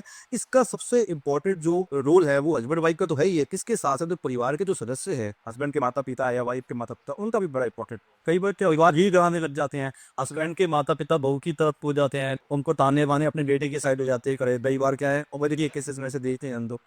बाकी अपने जो दोस्त है, कोई ऐसे कपल होते हैं बड़े क्लोज होते हैं, उनका होना, उनकी काउंसलिंग, या बहन भाई का काउंसलिंग, इस तरह परिवार में इस तरह की काउंसलिंग बड़ी इंपॉर्टेंट होती है। जाम को लगे भी इस तरह की नेगेटिव थिंकिंग आ रही है, तो तुरंत आप जो है एम्प्लॉय मेंबर या अपने फिजिशियन से, जो भी आपको नियर साइकेट्रिस्ट है, से कंसल्ट करके डेफिनेटली आपको एक महीना से पॉजिटिव थिंकिंग आनी शुरू होगी। तो पूरे परिवार को हेल्प करेंगे तो ये जल्दी रिकवरी होता है, रिश्ते और ज़्यादा समझ जाते हैं, क्योंकि इस तरह की जो थिंकिंग आ रही है, साइकोलॉजिस्ट उस चीज़ को समझता है कि ये नेगेटिव थॉट को सुसाइड की तरफ ले जा रहा है। साइकेट्रिस्ट की अगर जरूरत है, जो उसकी काउंसलिंग दी है, साइकोलॉजिस्ट की है, या परिवार के जो युग सदस्य होते हैं वो कुछ अच्छे काउंसलर रहते हैं, पूरे परसेंट। तो डॉक्टर साहब आपने बताया कि मेरी लाइफ में हस्बैंड और वाइफ को दोनों को समझना चाहिए, और आपने ये भी सॉल्यूशन बताया प्रॉब्लम के साथ कि परिवार के जो बड़े हैं उनको भी दोनों के बीच में जाके सुलह कराने की कोशिश करना चाहिए, और या उन लोगों को जिनको ज़्यादा प्रॉब्लम हो रही है तो उनको काउंसलिंग बाहर से भी एक्सपर्ट से लेनी चाहिए। अब एक सवाल और है, बड़ा खास सवाल है कि यार किसी के पास पैसा नहीं है तो डिप्रेशन है कि पैसा नहीं है, किसी के पास पैसा बहुत है उसको मेंटेन कैसे करे, मैनेज कैसे करे, उसको उसके पास की स्ट्रेस है और एंजाइटी है और डिप्रेशन भी है। लेकिन एक ऐसा वर्ग भी है जिसे बोलते हैं मिडिल क्लास, जिसके पास पैसे का है भी नहीं भी और ठीक है, मतलब ठीक ठाक है, लेकिन उसके पास भी बहुत ज़्यादा स्ट्रेस है और सबसे ज़्यादा मिडिल क्लास ही स्ट्रेस में रहता है। तो उसके स्ट्रेस के कारण क्या है, और आप उपाय भी बताएं कि भाई उसको क्या क्या करना चाहिए और कैसे उसको अपने इस स्ट्रेस को ये कम करना चाहिए या इसको हैंडल या मैनेज करना चाहिए। जी जी। जैसे हम लोग ने अभी जो लो क्लास है या जिनकी आपको भी इनकम कम है या आर्थिक रूप से कमजोर है, उनके बारे में हम लोगों ने भी डिस्कस किया था। अभी आपने बात किया जिन जो आर्थिक रूप से बहुत मजबूत है, जिनके पास काफ़ी पैसा है, उनमें भी डिप्रेशन होता है, बिल्कुल निश्चित रूप से उनमें भी डिप्रेशन होता है। उनमें डिप्रेशन के कारण अलग अलग होते हैं। या आपने मिडिल क्लास की बात, हम दोनों में डिप्रेशन की बात करेंगे कि क्यों होता है, तो इसको कैसे ठीक कर सकते हैं। पहले बात करें हम उच्च वर्ग की, ठीक है, जो अच्छा कमा रहे हैं, क्या उनमें भी डिप्रेशन होता है? गरीब आदमी सोचता है नहीं उनमें कोई डिप्रेशन नहीं होता, ये गलत है। उनमें डिप्रेशन गरीब आदमी से भी ज़्यादा होता है, ज़्यादा होता है। कोई इंसान महान बनने के चक्कर में पड़ गया, कोई इंसान बहुत ज़्यादा अच्छी पोस्ट पे है, किसी आदमी का व्यक्तित्व, उसका नाम उसके व्यक्तित्व से भी बड़ा हो गया, कितना ऑरा बड़ा हो गया उसका, उसको मेंटेन करने के लिए जो है उसको क्या क्या करना पड़ता है। अगर कुछ चीज़ पे हम चर्चा करें तो आप कहोगे कि इससे ज़्यादा डिप्रेशन किसी के पास नहीं आता। दायरा बड़ा हो आएगा, पर उस दायरा को एक आदमी बहुत ज़्यादा जीनियस है, बहुत ज़्यादा महान है, महात्मा है, या आप समझो ऋषि मुनि की बात कर लें या कोई गुरु लोगों की बात कर लें, हम उन लोगों के पीछे दुनिया होती है। आप हम ये नहीं कहते कि सारी एक जैसे है, कुछ लोगों का नाम उनके व्यक्तित्व से बड़ा हो जाता है, तो उसको मेंटेन करने के लिए उन्हें महान बनने की एक्टिंग करनी पड़ती है, महान दिखना पड़ता है, महान है। वो कोई ऐसी सोशल एक्टिविटी नहीं कर सकते जिनसे उन्हें खुशी मिलती हो, जैसे कोई पब्लिक बजाना, मूवी देखना, हंसना खेलना, लोगों में पार्टी में जाना, कुछ नहीं कर पाते ना। अपने परिवार सदस्यों के साथ आप और भी घूम सकते हैं। उन्हें अपने व्यक्तित्व की चिंता ज़्यादा होती है, अपने नाम की चिंता ज़्यादा होती है, तो वो क्या करते हैं, उस बूटी शान को मेंटेन करने के लिए अपने आसपास एक फॉल्स बीविया बना लेते हैं। जैसे उनके यूट्यूब चैनल्स हैं, उनके फेसबुक पेज है, फॉलोअर्स हैं, उनको दिखाने के लिए दिन रात इस तरह की वीडियोस डालना, दिन रात उस तरह की फोटो सेशन करवाना, या अपने व्यक्तित्व को महान बताने के लिए तरह तरह की क्रियाएं कराना। कहीं वो ओपनिंग करने जा रहे हैं, कहीं वो मुहूर्त में जा रहे हैं, कहीं को फंक्शंस पार्टीज में एज ए चीफ गेस्ट या सेलिब्रिटी जा रहे हैं। तो इस तरह की एक्टिविटी ज़्यादा इंडल्ज हो जाते हैं, अपने पारिवारिक जीवन को नहीं जी पाते, अपने परिवार को समय नहीं दे पाते, और जिन चीज़ों से, छोटी छोटी चीज़ों से उन्हें खुशी मिलती है, उन चीज़ों से वो दूर हो जाते हैं। तो धीरे धीरे एक लोगों के बीच रहते हुए भी एक तरह का अकेलापन उन्हें महसूस होता है। जब वो रात को सोने जाते हैं तो उस अकेलेपन, उस स्ट्रेस से शिकार होते हैं। ऐसे लोगों को रात को नींद भी नहीं आती। तो इन लोगों का दुख अलग है, इन लोगों का डिप्रेशन अलग है, उनका स्ट्रेस लेवल अलग है। ये आम आदमी से अलग होते हैं और इनको ट्रीटमेंट नहीं आम आदमी से अलग। आप देखते हैं कि महंगे महंगे साइकेट्रिस्ट लोग कंसल्ट करते हैं, लेकिन फिर भी उस डिप्रेशन से बाहर नहीं आ पाते। इन लोगों की महंगी महंगी दवाइयाँ चल रही है, सिल्फी बिल्स चल रही हैं, और बिल्स के बगैर वो लोग सो नहीं पाते। तो उनका स्ट्रेस लेवल अलग है, और पैसा है उनके पास, लेकिन दिमाग में वही है कि इतने पैसे का मैं क्या करूँगा, अब जिंदगी खत्म हो जाए, और इस पैसे को कैसे यूटिलाइज होगा, इस पैसे को मैं कैसे बढ़ाऊँ, ये सब चीज़ें उनके दिमाग में चलती रहती है अपनी पर्सनल लाइफ को रखते हुए। ये अमीर आदमी का स्ट्रेस है या महान आदमी का स्ट्रेस है। या बात करें मिडिल क्लास की, यार मिडिल क्लास के जो लोग होते हैं सबसे ज़्यादा स्ट्रेस से जूझते हैं, क्योंकि गरीब आदमी ने इस चीज़ को एक्सेप्ट कर लिया है कि मैं गरीब हूँ, वो कम खर्चे में जीना सीख जाता है। तो कुछ लोग होते हैं जिनमें अंदर कमाने की या आगे बढ़ने की बहुत ज़्यादा चाह होती है, तो वो लोग मेहनत करते हैं या कई लोग डिप्रेशन में चले जाते हैं। लेकिन जो मिडिल क्लास के लोग हैं, उन्होंने अपने जीवन में कई तरह के चैलेंजेस ले रहे हैं, कई तरह के टास्क को पूरा करना चाहते हैं, उनके जीवन में बहुत तरह के टारगेट हैं। एक उसका अमीर दोस्त अपने बच्चे को किसी अच्छी इंग्लिश की वस्तु पे पढ़ा रहा है, तो उसकी भी चाह है कि मेरा बच्चा जो है इंग्लिश की वस्तु में पढ़े। उसको भी लगता है कि मेरे पास भी गाड़ी हो 4 पहिए की, मेरे पास भी अच्छी बैंक बैलेंस हो, या मेरा घर मेरे दोस्त के घर जैसा सुंदर दिखे। तो किन सब चाह के अंदर वो बैंक से लोन ले रहा है, और मल्टीटास्क, मतलब अपने जॉब के साथ साथ अलग से बिजनेस कर रहा है, ट्यूशन पढ़ा रहा है, वाइफ भी कुछ ना कुछ एडिशनल काम कर रही है। तो अपने जीवन में बहुत सारे चैलेंजों से घिरा हुआ है। इसके लिए ना तो अपने स्वास्थ्य का ध्यान रख पाता है, ना खान पान का ध्यान रख पाता है। धीरे धीरे चिंता, तनाव, परेशानी, ईएमआई की टेंशन, परिवार की टेंशन, बच्चों को पढ़ाने की टेंशन, बच्चे की ट्यूशन फीस भरने की टेंशन, और जैसे उसके दोस्त कहीं घूमने जा रहे हैं तो परिवार को कहाँ ले जाऊँ, परिवार की ज़रूरतों को पूरा नहीं कर पा रहा। तो इन टेंशनों में वो घिरा रहता है, क्योंकि उसने इतने चैलेंजेस ले लिए है, उस हिसाब से उसकी एकदम नहीं है, और इस सोच को पूरा ना कर पाना या टारगेट्स को पूरा ना कर पाना उसको डिप्रेशन की तरफ ले जाता है। उन लोगों में ये चैलेंजेस जो होते हैं डिप्रेशन के स्टार्ट होते हैं। तो हमेशा step by step in challenges को जीवन में लेना चाहिए हमें। अब हम इसी विधान की बात करें तो जैसे ऐसे लोगों में ये जो स्ट्रेस है ये एपिसोडिक होते हैं, हम ये नहीं कह सकते कि वो क्रॉनिक स्ट्रेस पेशेंट है, ठीक है ना। जैसे अक्यूट स्ट्रेस है, रैपिड स्ट्रेस है, किसी बात को लेकर के स्ट्रेस आया 2-4 दिन में वो आपके बॉडी से चला गया, उसका शरीर में कोई भी हार्मफुल इफेक्ट नहीं पड़ा, दैट इज रैपिड स्ट्रेस। तो उससे हमारे जीवन में कोई प्रभाव नहीं पड़ता है, ये सडन आने वाली है। लेकिन जब अक्यूट एपिसोडिक अटैक आता है स्ट्रेस का बार बार, मतलब ऐसे अटैक आप हर 4 दिन में, हर 2 दिन में या हफ्ते महसूस कर रहे हैं, तो मिडिल क्लास को इस तरह के एपिसोडिक अटैक से बस। तो हर 4 जैसे 1 तारीख आई तो बिल भरना है, 1 तारीख है तो किराया देना है, तो एपिसोडिक बार बार उस स्ट्रेस से डिप्रेशन तरफ से ले आते हैं। वो हर काम ईएमआई में किस्तों में कर रहा है, गाड़ी की किस्त देनी है, मकान की किस्त देनी है, बच्चों की फीस तक किस्तों में देता है, तो वो उलझ जाता है इन सब चीज़ों के अंदर। उससे आने वाला स्ट्रेस ही बीतता है, 1 तारीख तो अगले 1 तारीख का पहले सोचने लग जाता है, जीवन जी नहीं पाता है, जीवन की जरूरतों को पूरा नहीं कर पाता है, कोई छोटी छोटी खुशियों को पूरा नहीं कर पाता है, और बच्चों के साथ खुश नहीं रह पाता है। तो इस तरह के स्ट्रेस से वो जूझता है। और जैसे कभी-कभी हम ईएमआई के जाल में जुड़ जाते हैं, जैसे कोविड का समय आया तो जो ईएमआई देखिए बहुत ज़्यादा आती थी, या एक बिज़नेस था, डेली की कमाई का खाने का सिस्टम था, या जिनको प्राइवेट जॉब वालों को जॉब से निकाल दिया गया, तो सब जगह इसमें जो प्रभावित हुआ वो आर्थिक रूप से कमज़ोर या फिर मध्यम वर्गीय परिवार ही हुए, क्योंकि उनकी नौकरियाँ चली गई। और उन 3 महीने 4 महीने जो लॉकडाउन का पीरियड था, वो लोग इस पेज पे पूरा आर्टिकल भी प्रकाशित हुआ था इंटरनेशनल जर्नल के अंदर, सुसाइडल टेंडेंसी ड्यूरिंग कोविड-19 यूथ के अंदर और मिडिल क्लास के अंदर। तो उसमें सारी चीज़ें 1-2-3 केसेस में मैंने लिखे थे, 20 केसेस का उसमें जिक्र किया था, जिसमें 17 केसेस में होम्योपैथिक मेडिसिन से आराम मिला था उसके अंदर, और साथ में काउंसलिंग से आराम मिला था, और 3 केसेस के अंदर उसके अंदर जो है कोई मूवमेंट नहीं हुआ था।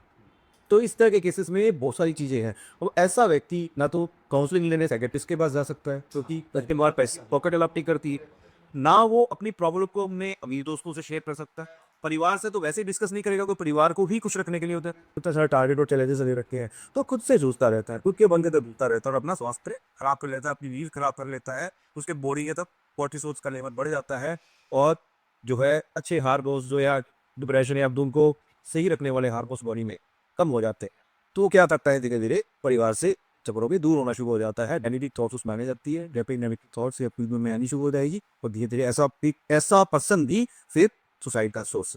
तो डॉक्टर साहब, आपने तीनों वर्ग की बात करी, आपने मध्यम वर्ग की बात करी, लोअर की और आपने टॉपर की। और इसके बाद में एक बात ये बताइए, क्या स्ट्रेस एंजाइटी हमेशा बुरा ही होता है कि कई बार अच्छा भी होता है? जैसे मैंने पहले भी डिस्कस किया था कि स्ट्रेस हमेशा पूरे नहीं होते हैं, अच्छा, अच्छे स्ट्रेस भी होते हैं, गुड स्ट्रेस भी होते हैं। एग्जाम्पल से समझते हैं, एग्जाम्पल से मैं आपको बताता हूँ। जैसे हम जब कोई किसी नई जॉब में जाते हैं, या हमारा नई जगह ट्रांसफ़र हो रहा है, हमारा एग्ज़ाम का रिजल्ट आने वाला है, या जैसे स्टूडेंट एग्ज़ाम का स्ट्रेस ले रहे हैं, एग्ज़ाम का स्ट्रेस लेना इतना स्ट्रेस नहीं लेना कि उसमें हम अपने शारीरिक जो है और स्वास्थ्य का तरफ ध्यान ना दें, खान पीन की तरफ ध्यान ना दें, पूरे नाते रहे। मतलब एग्ज़ाम का स्ट्रेस लेना अच्छा होता है कि हमें एग्ज़ाम देना है, इससे आपके अंदर कोई भी किसी तरह की बीमारी डेवलप नहीं होगी, या कोई हेल्थ रिलेटेड इसमें नहीं होगी। जब आप उसको फेस करते हैं, जब आप उस पर ओवरकम करते हैं या परफॉर्म करते हैं, तो अच्छा परफॉर्म करते हैं। फिर उससे पहले जो एंजाइटी है, एंटिसिपेशन है, उसे हम गुड स्ट्रेस कहते हैं। जैसे आपने कभी किसी मेले में झूला नहीं लिया, या रोलर कोस्टर में नहीं बैठे, फर्स्ट टाइम आप बैठ रहे हो, तो आपके अंदर एक एंजाइटी है, एक एंथुसियाज्म एक आएगा आपके अंदर, लेकिन जब आप उस पर बैठ जाओगे तो उससे कोई आदमी गिरता थोड़ी है। हाँ, लेकिन आपको बड़ा अच्छा फील होगा, फिर उसके बाद जब आप उतरोगे तो बड़ा एंजॉय करोगे, यार बड़ा अच्छा मजा कर पड़ा है। ऐसे ही कहीं पे घूमने जाना, विदेश घूमने जाना, हिल स्टेशन जाना, जो पहाड़ों में नहीं चढ़ा है पहले, तो एक तरह से उसको एंजाइटी ले कि वक्का ऊपर साफ कभी एक्लाइमेटाइजेशन कभी होगा, नहीं तो जाता है, बड़ा एंजॉय करता है। ओके होता है। ऐसे नई जगह जब कोई जॉब लगती है, हमारा प्रमोशन होता है, प्रमोशन के साथ ट्रांसफर होता है, तो मुझे लगता है नई जगह कैसी होगी, वो अच्छे दोस्त मिलेगी नहीं पाके। मैं खुद की बात करूँ, मैं राजस्थान से अभी प्रयागराज आया कि मेरा मैं एज ए प्रोफेसर यहाँ पर मेरा बीपीएससी के दूसरे सिलेक्शन, और तो नई जगह पे मैं जाऊँगा तो कैसा रहेगा, मैं एडजस्ट कर, क्योंकि मेरी लाइफ वही राजस्थान में बीती है, और भाई के साथ भी सेम ऐसा ही रहा। लेकिन हम यहाँ आए 6 महीने से ऊपर हमें हो गया, यहाँ पर हमने सब अच्छे हमें जो है कलीग मिले, अच्छा माहौल मिला, अच्छे स्टूडेंट्स मिले जो है। बाकी थोड़े बहुत रहते हैं ऐसे कलीग, थोड़े बहुत स्टाफ ऐसे होते हैं जो नेगेटिव भी होते हैं, लेकिन हमें मैक्सिमम स्टाफ जो अच्छा मिला, मैक्सिमम एनवायरनमेंट अच्छा मिला, तो हमें बड़ा अच्छा लग रहा है। सर हम इस माहौल में ढल गए हैं। तो एक स्ट्रेस था दिमाग के अंदर, लेकिन ऐसा नहीं कि जिससे हमें पीछे ले जाए या स्वास्थ्य में वही विपरीत प्रभाव पड़े। तो इस तरह के स्ट्रेस अच्छे स्ट्रेस कहलाते हैं।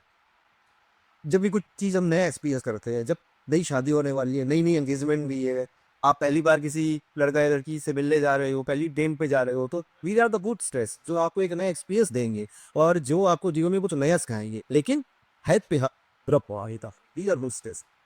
और स्ट्रेस जब हुए होंगे, जब लंबे समय तक बने रहेंगे, आपके विचार उस दिमाग से नहीं जा रहे हैं, उसका आपके स्वास्थ्य पर प्रतिकूल प्रभाव पड़ रहा है, लॉन्ग प्रोग्रेसिव क्रॉनिक स्ट्रेस जो होते हैं ये आपके बैड स्ट्रेस। तो आपने ये बताया कि गुड गुड स्ट्रेस भी होता है और बैड स्ट्रेस भी होता है और डिटेल में आपने बात की। एक बात बताइए, क्या स्ट्रेस का मेंटल लॉस होता है या हमारी बॉडी पे भी कुछ लॉस होता है इसका? जी, हम साइकोसोमेटिक की बात करते हैं, जैसे यानी हमारे दिमाग के अंदर जो चल रहा है या जो भी मस्तिष्क में चल रहा है, ब्रेन में चल रहा है, उसका प्रभाव हमारे शरीर पे पड़ता है, निश्चित रूप से पड़ता है। तो हमारी होम्योपैथी में भी इस चीज़ को बिलीव किया जाता है, या साइकेट्रिक वर्ल्ड भी इस चीज़ को मानता है कि हमारे दिमाग में जो भी चीज़ चल रही है या हमारा मानसिक स्वास्थ्य अगर सही देखें तो उससे शारीरिक स्वास्थ्य पर निश्चित रूप से प्रभाव पड़ता है। जैसे आजकल हम देख रहे हैं कि लोगों में एग्रेशन बहुत ज़्यादा बढ़ गया है, इंटॉलरेंस, कॉन्ट्रडिक्शन बहुत ज़्यादा बढ़ गया है, लोगों में वायलेंस बहुत ज़्यादा बढ़ गया है, छोटी छोटी बातें झगड़ा कर लेते हैं। अभी किस जो निकट पार्टी को लेकर के झगड़ा हुआ, गोली मार दी किसी ने, इधर हुआ। इस तरह लोगों में आजकल जो है कॉन्ट्रडिक्शन बहुत ज़्यादा बढ़ गया है, छोटी छोटी बातें वायलेंस। हो सकता है कि वो किसी बात के लेके पहले से डिप्रेशन या स्ट्रेस से जूझ रहा हो।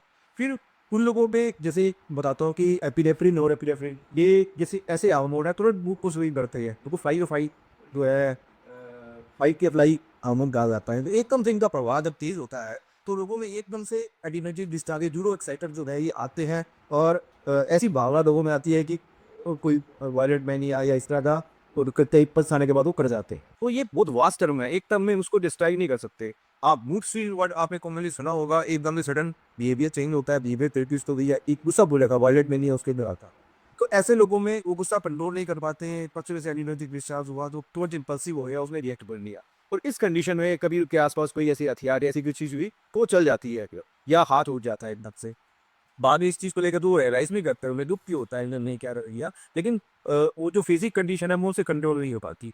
तो ये सब हार्मोनल इम्बैलेंस के कारण हो रहा है। जो बताता हूँ कि डिप्रेशन या इम्पल्सिव कंट्रोल में हो रहे हार्मोन्स है, जैसे बेसिकली 4 हार्मोन्स का इसके अंदर रोल रहता है। ऑक्सीटोसिन, जिसको हम लव हार्मोन कहते हैं। ऑक्सीटोसिन का फ्लो जब हम अच्छा फील करते हैं या गुड फील करते हैं, या हम पे हमी वाइफ से या फिर प्रेमिका से बात करते हैं, तो इस हार्मोन का संचार होता है। हालांकि बॉडी में इस हार्मोन का बहुत सारा रोल है, लेकिन इस कंडीशन में या ये हमारी भावनाओं को कंट्रोल करता है और हमारी इमोशन को बनाए रखता है, बांध निकलना नहीं रखता। ये रचनात्मक या रिश्ता बनाए रखने की भी पहले हार्मोन्स का बॉडी में उच्च स्तर तो बना रहा है। अच्छा, इसके अलावा एंडोर्फिन, एंडोर्फिन भी ब्रेन से रिलीज होने वाला हार्मोन है, फील गुड हार्मोन है। ये भी हमारी भावनाओं को कंट्रोल करता है, हमारे इम्पल्सेस को कंट्रोल करता है, हमारे अंदर एक कूल कामनेस बनाए रखता है। इसके अलावा सीरोटोनिन की बात हमने की है, ये भी फील गुड हार्मोन है। ये जिस दौरान हम अच्छा फील करते हैं हार्मोन रिलीज होता है और हमारी भावनाओं को कंट्रोल करता है, एकदम कंट्रोल करता है। इसके अलावा जो है डोपामाइन की बात करते हैं, ये भी इनका लेवल भी, डोपामाइन का लेवल जनरली डिप्रेशन के पेशेंट में बहुत लो बना रहता है। कोर्टिसोल का लेवल हाई रहेगा, डोपामाइन पे लेवल कम रहेगा। लेकिन डोपामाइन पे लेवल जब पेशेंट की चीज़ से उभरता है, सकारात्मक से सकारात्मक की तरफ जाता है, पॉजिटिविटी की तरफ जाता है, तो डोपामाइन का लेवल रिकवर मैच होता है। लेकिन 4 हार्मोन्स का मेनली इंपॉर्टेंट रोल है।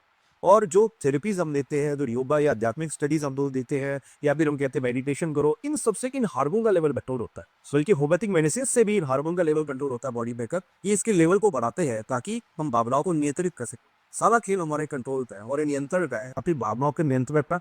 अब कोई चीज़ को सडन एक्सप्रेस कर दोगे तो सामने वाले को पता लग जाता है। अब सडन आपको किसी ने कुछ कहा, आपने तुरंत रिस्पॉन्ड किया, गाली के मैंने गाली दे दी, उसने कुछ कहा और आपका हाथ उठ गया, तो ये इम्पल्सिवनेस जो आज भी टाइम पे अगर बहुत ज़्यादा आपकी इमेज को भी खराब करता है, समाज में आपकी रेपुटेशन को खराब करता है, और हो सकता है इसका आपके करियर में भी बुरा प्रभाव पड़े और आपकी इमेज ऐसी बन जाए, हो सकता है कि आपको क्राइम की तरफ, तो इसका नियंत्रण बहुत जरूरी। एक हम अपने शरीर में रिलीज होने वाले सीरोसिन लेवल, एपिनेफ्रिन, नॉरएपिनेफ्रिन, इनके रेगुलर कैसे पे तौर पर उससे में T6 का लेवल भी बढ़ जाता है, और कई हार्मोन है के इम्बैलेंस के कारण ये सब चीज़ें। तो ये सब चीज़ें अपने आप किस परिस्थिति में आपने आप देखा है, कुछ आनुवंशिक केसेस में भी हमने देखा है, या मैं आपका केमिकल की बात करते हैं, मेलेरिया से फार्मोस की बात की उसके तरीके का इम्बैलेंस देखा जा सकता है।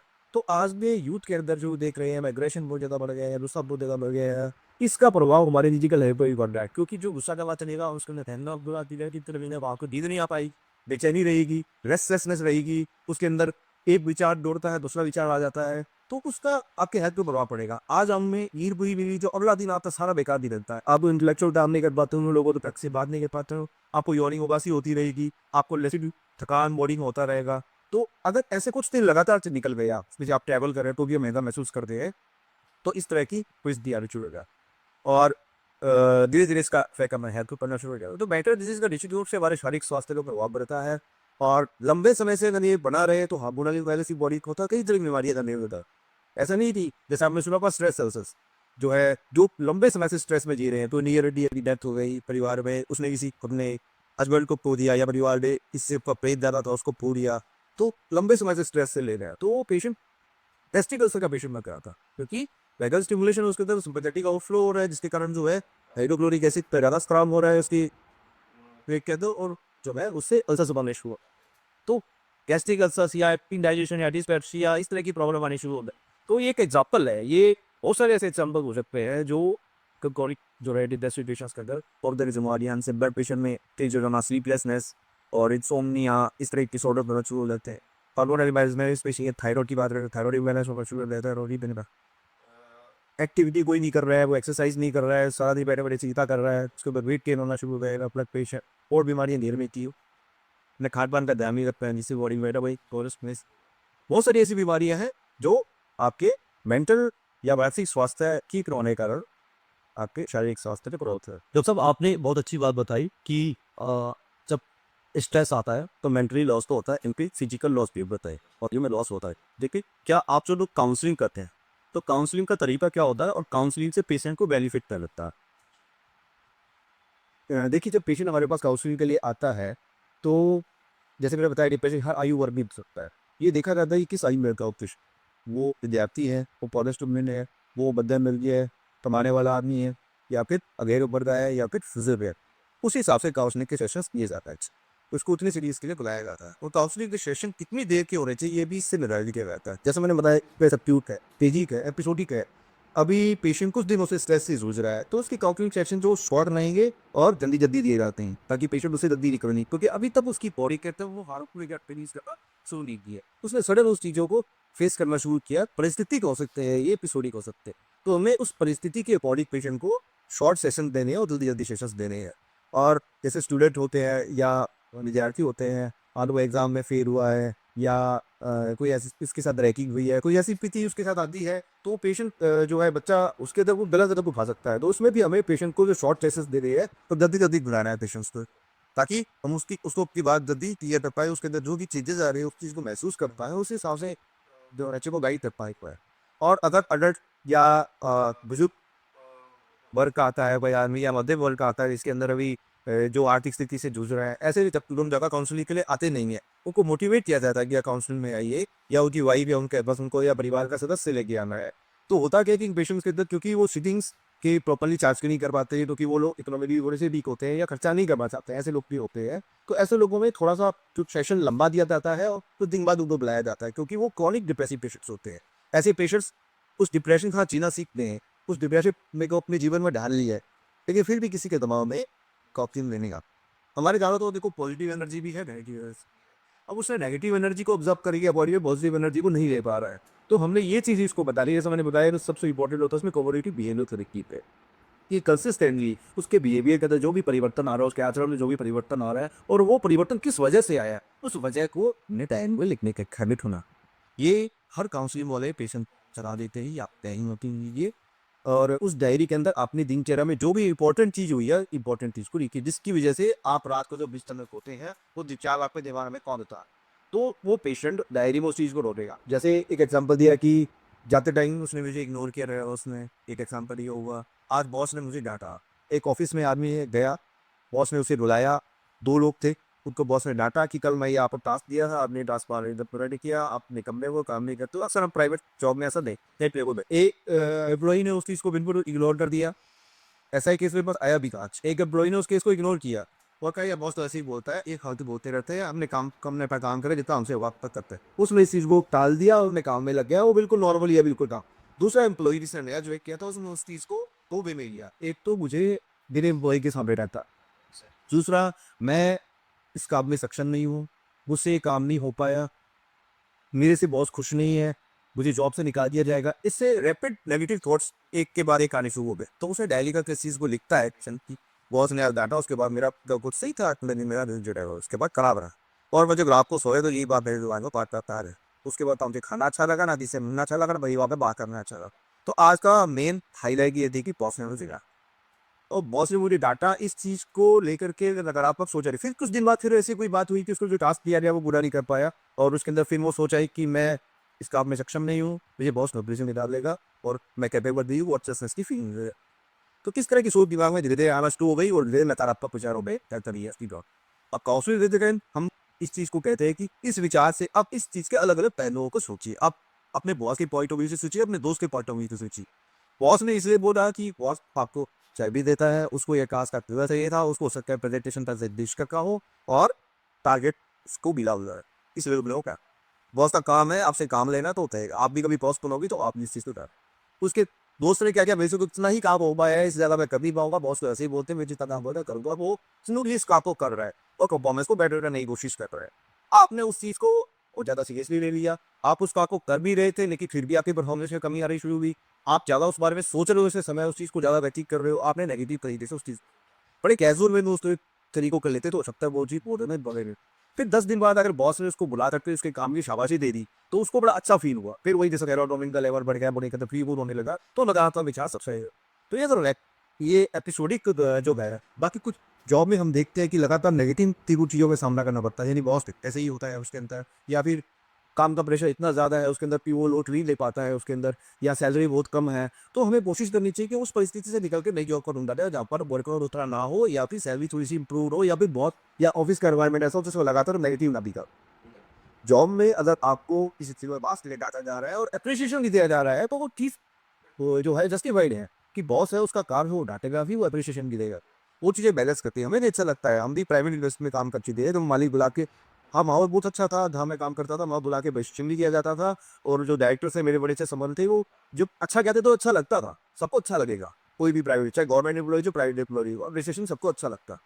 तो सीनियर्स को भी चाहिए, बॉसेस को भी चाहिए कि आप अगर काटते हैं तो अप्रिशिएट भी करें, उन्हें अच्छा फील होगा। तो इस तरह के एनवायरनमेंट को कंट्रोल किया जा सकता है, हम उनको अलग अलग पहलू से अलग अलग वे से सोच सकते हैं। बाकी जैसे सीनियर मोस्ट लोग हैं, सीनियर लोग जो रिटायर हो चुके हैं, वो डिप्रेशन का कारण होता है, जॉब से वो रिटायर हो चुके हैं, उनके तो मेन कारण होता अकेला आइसोलेशन का। घर में बात करने के लिए लोग नहीं, अब देख लो बच्चे विदेश पढ़ रहे हैं, छोटे शहर में माँ बाप है, चाहे मुंबई में, दिल्ली मेट्रो सिटी का काम कर रहा है, तो वो ज़्यादा समय किस पे बिताते हैं, जिंदगी करने में, पार्क में जाने में, या कुछ अपनी उम्र के दोस्तों को तलाशने में, या फिर आजकल मोबाइल का थोड़ा बहुत जैसे देखते रहेंगे वो गेम्स वगैरह सो जाता है। तो इससे चीज़ें शुरू हो गई हैं, तो थोड़ा सा उनकी एज के अंदर जो है, क्योंकि अब ये भी पॉसिबल नहीं है कि बच्चा जो है का काम दिला तो के साथ बैठना है, समय ऐसा हो गया है, अब वो समय के साथ बदलना पड़ेगा, और हम हार्ड वर्क करेंगे तभी हम अपने आप को रिकॉग्नाइज कर पाएंगे और अच्छा पैसा कमा पाएंगे। लेकिन फिर भी समय माँ बाप के लिए भी निकाले, और इस एज ग्रुप के लोगों को भी चाहिए कि जो लोग रिटायर है वो अलग ग्रुप बनाए, पार्क में मिले, या व्हाट्सअप ग्रुप बनाए, या कभी क्लब वगैरह ज्वाइन करके हमने आपको एंटरटेन रखे। सोने सोच पे आइसोलेशन मैं स्पिरिचुअल आप जा सकते हो, मेडिटेशन के लिए आसपास कोई मंदिर है, जैसे मेरे ससुर जी है, बड़े स्पिरिचुअल है, वो भजन वगैरह में मन लगा के रखते हैं, कुछ रहते हैं हेल्थी है, नहीं खुद 70+ हैं लेकिन, तो इस तरह की एक्टिविटी में इंडल्ज नहीं जो है, जिससे उनको अच्छा लगता है, काम वो करे जो पसंद है, वो अच्छा लगता है। तो उनको पॉपुलरिटी कुछ देखना, हमेशा कॉमेडी शो देखे, तो वो सत्संग भजन तो रिलीजियस के माध्यम से नहीं तो वहाँ जा दिया, जिसको जो चीज़ पसंद नहीं वहाँ ले जाया जाएगा, तो बोर हो जाएगा, इसको ड्रामा देखना हमेशा नहीं, ड्रामा देख कर ले जाओ, पता संग मिलेगा। बुजुर्गों को अक्सर देखते हैं, मूवी देखना पसंद नहीं है, आप मूवी देखने ले जाओ और बोर हो जाए, तो अपने पसंदीदा कार्य करने दीजिए। उस आयु वर्ग के 2-3 अच्छे दोस्त हैं वो बना के रखिए।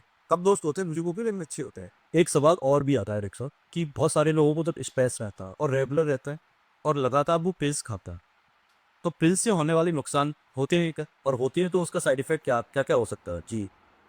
अक्सर डिप्रेशन और स्ट्रेस के पेशेंट में, जैसे मैं क्रॉनिक डिप्रेशन की बात कर रहा हूँ, बाइपोलर डिसऑर्डर, या कह लो कि ये प्रोग्रेसिव जो क्रॉनिक स्ट्रेस या डिप्रेशन है जो लंबे समय से बना आ रहा है, उसके अंदर क्या होता है कि जैसा सिंटोनिया स्लीपलेसनेस के कारण जो साइकियाट्रिस्ट जो है वो एक एंटी डिप्रेसेंट ड्रग तो है, और स्लीपिंग पिल्स वगैरह ये सब प्रेस्क्राइब कर देते हैं।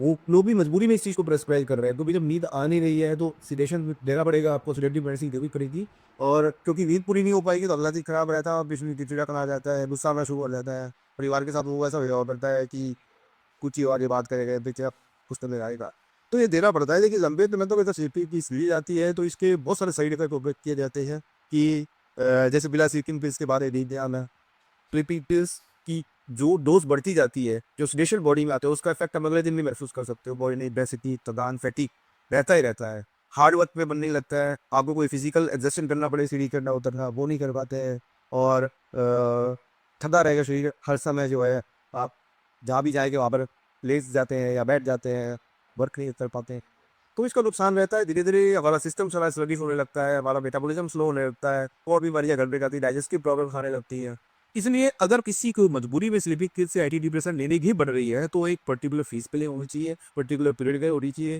उसे बहुत लंबा ना चले। जो भी हमारा मेथड है उसको छोड़ने का, जैसे यदि इसको डे आफ्टर दें या 2-2 दिन छोड़ के दें, ऐसी जो भी थेरेपी है उसको इसी के अकॉर्डिंग देना चाहिए। जो है मेडिसिन पे इस तरह से डिपेंडेंट नहीं होना चाहिए। हमें देखें कि मेडिसिन के साथ क्या चीज़ हमें अच्छी लग रही है, उस चीज़ को अगर हम करें तो साथ में बेहतर है। क्योंकि लंबे समय तक स्लीपिंग बेस रहना हमारे स्वास्थ्य पर प्रतिकूल प्रभाव डालता है, और कोई भी डॉक्टर ये नहीं चाहता जो बेस आता है तो उस बेतु इस तरीके से। तो एनी हाउ कैसे भी करके हमने बॉडी को इस हिसाब से बनाना है कि फिर उसको छोड़ने के लिए अभी जो भी एक्सरसाइज, व्यायाम या भी ऐसी चीज़ करनी पड़े।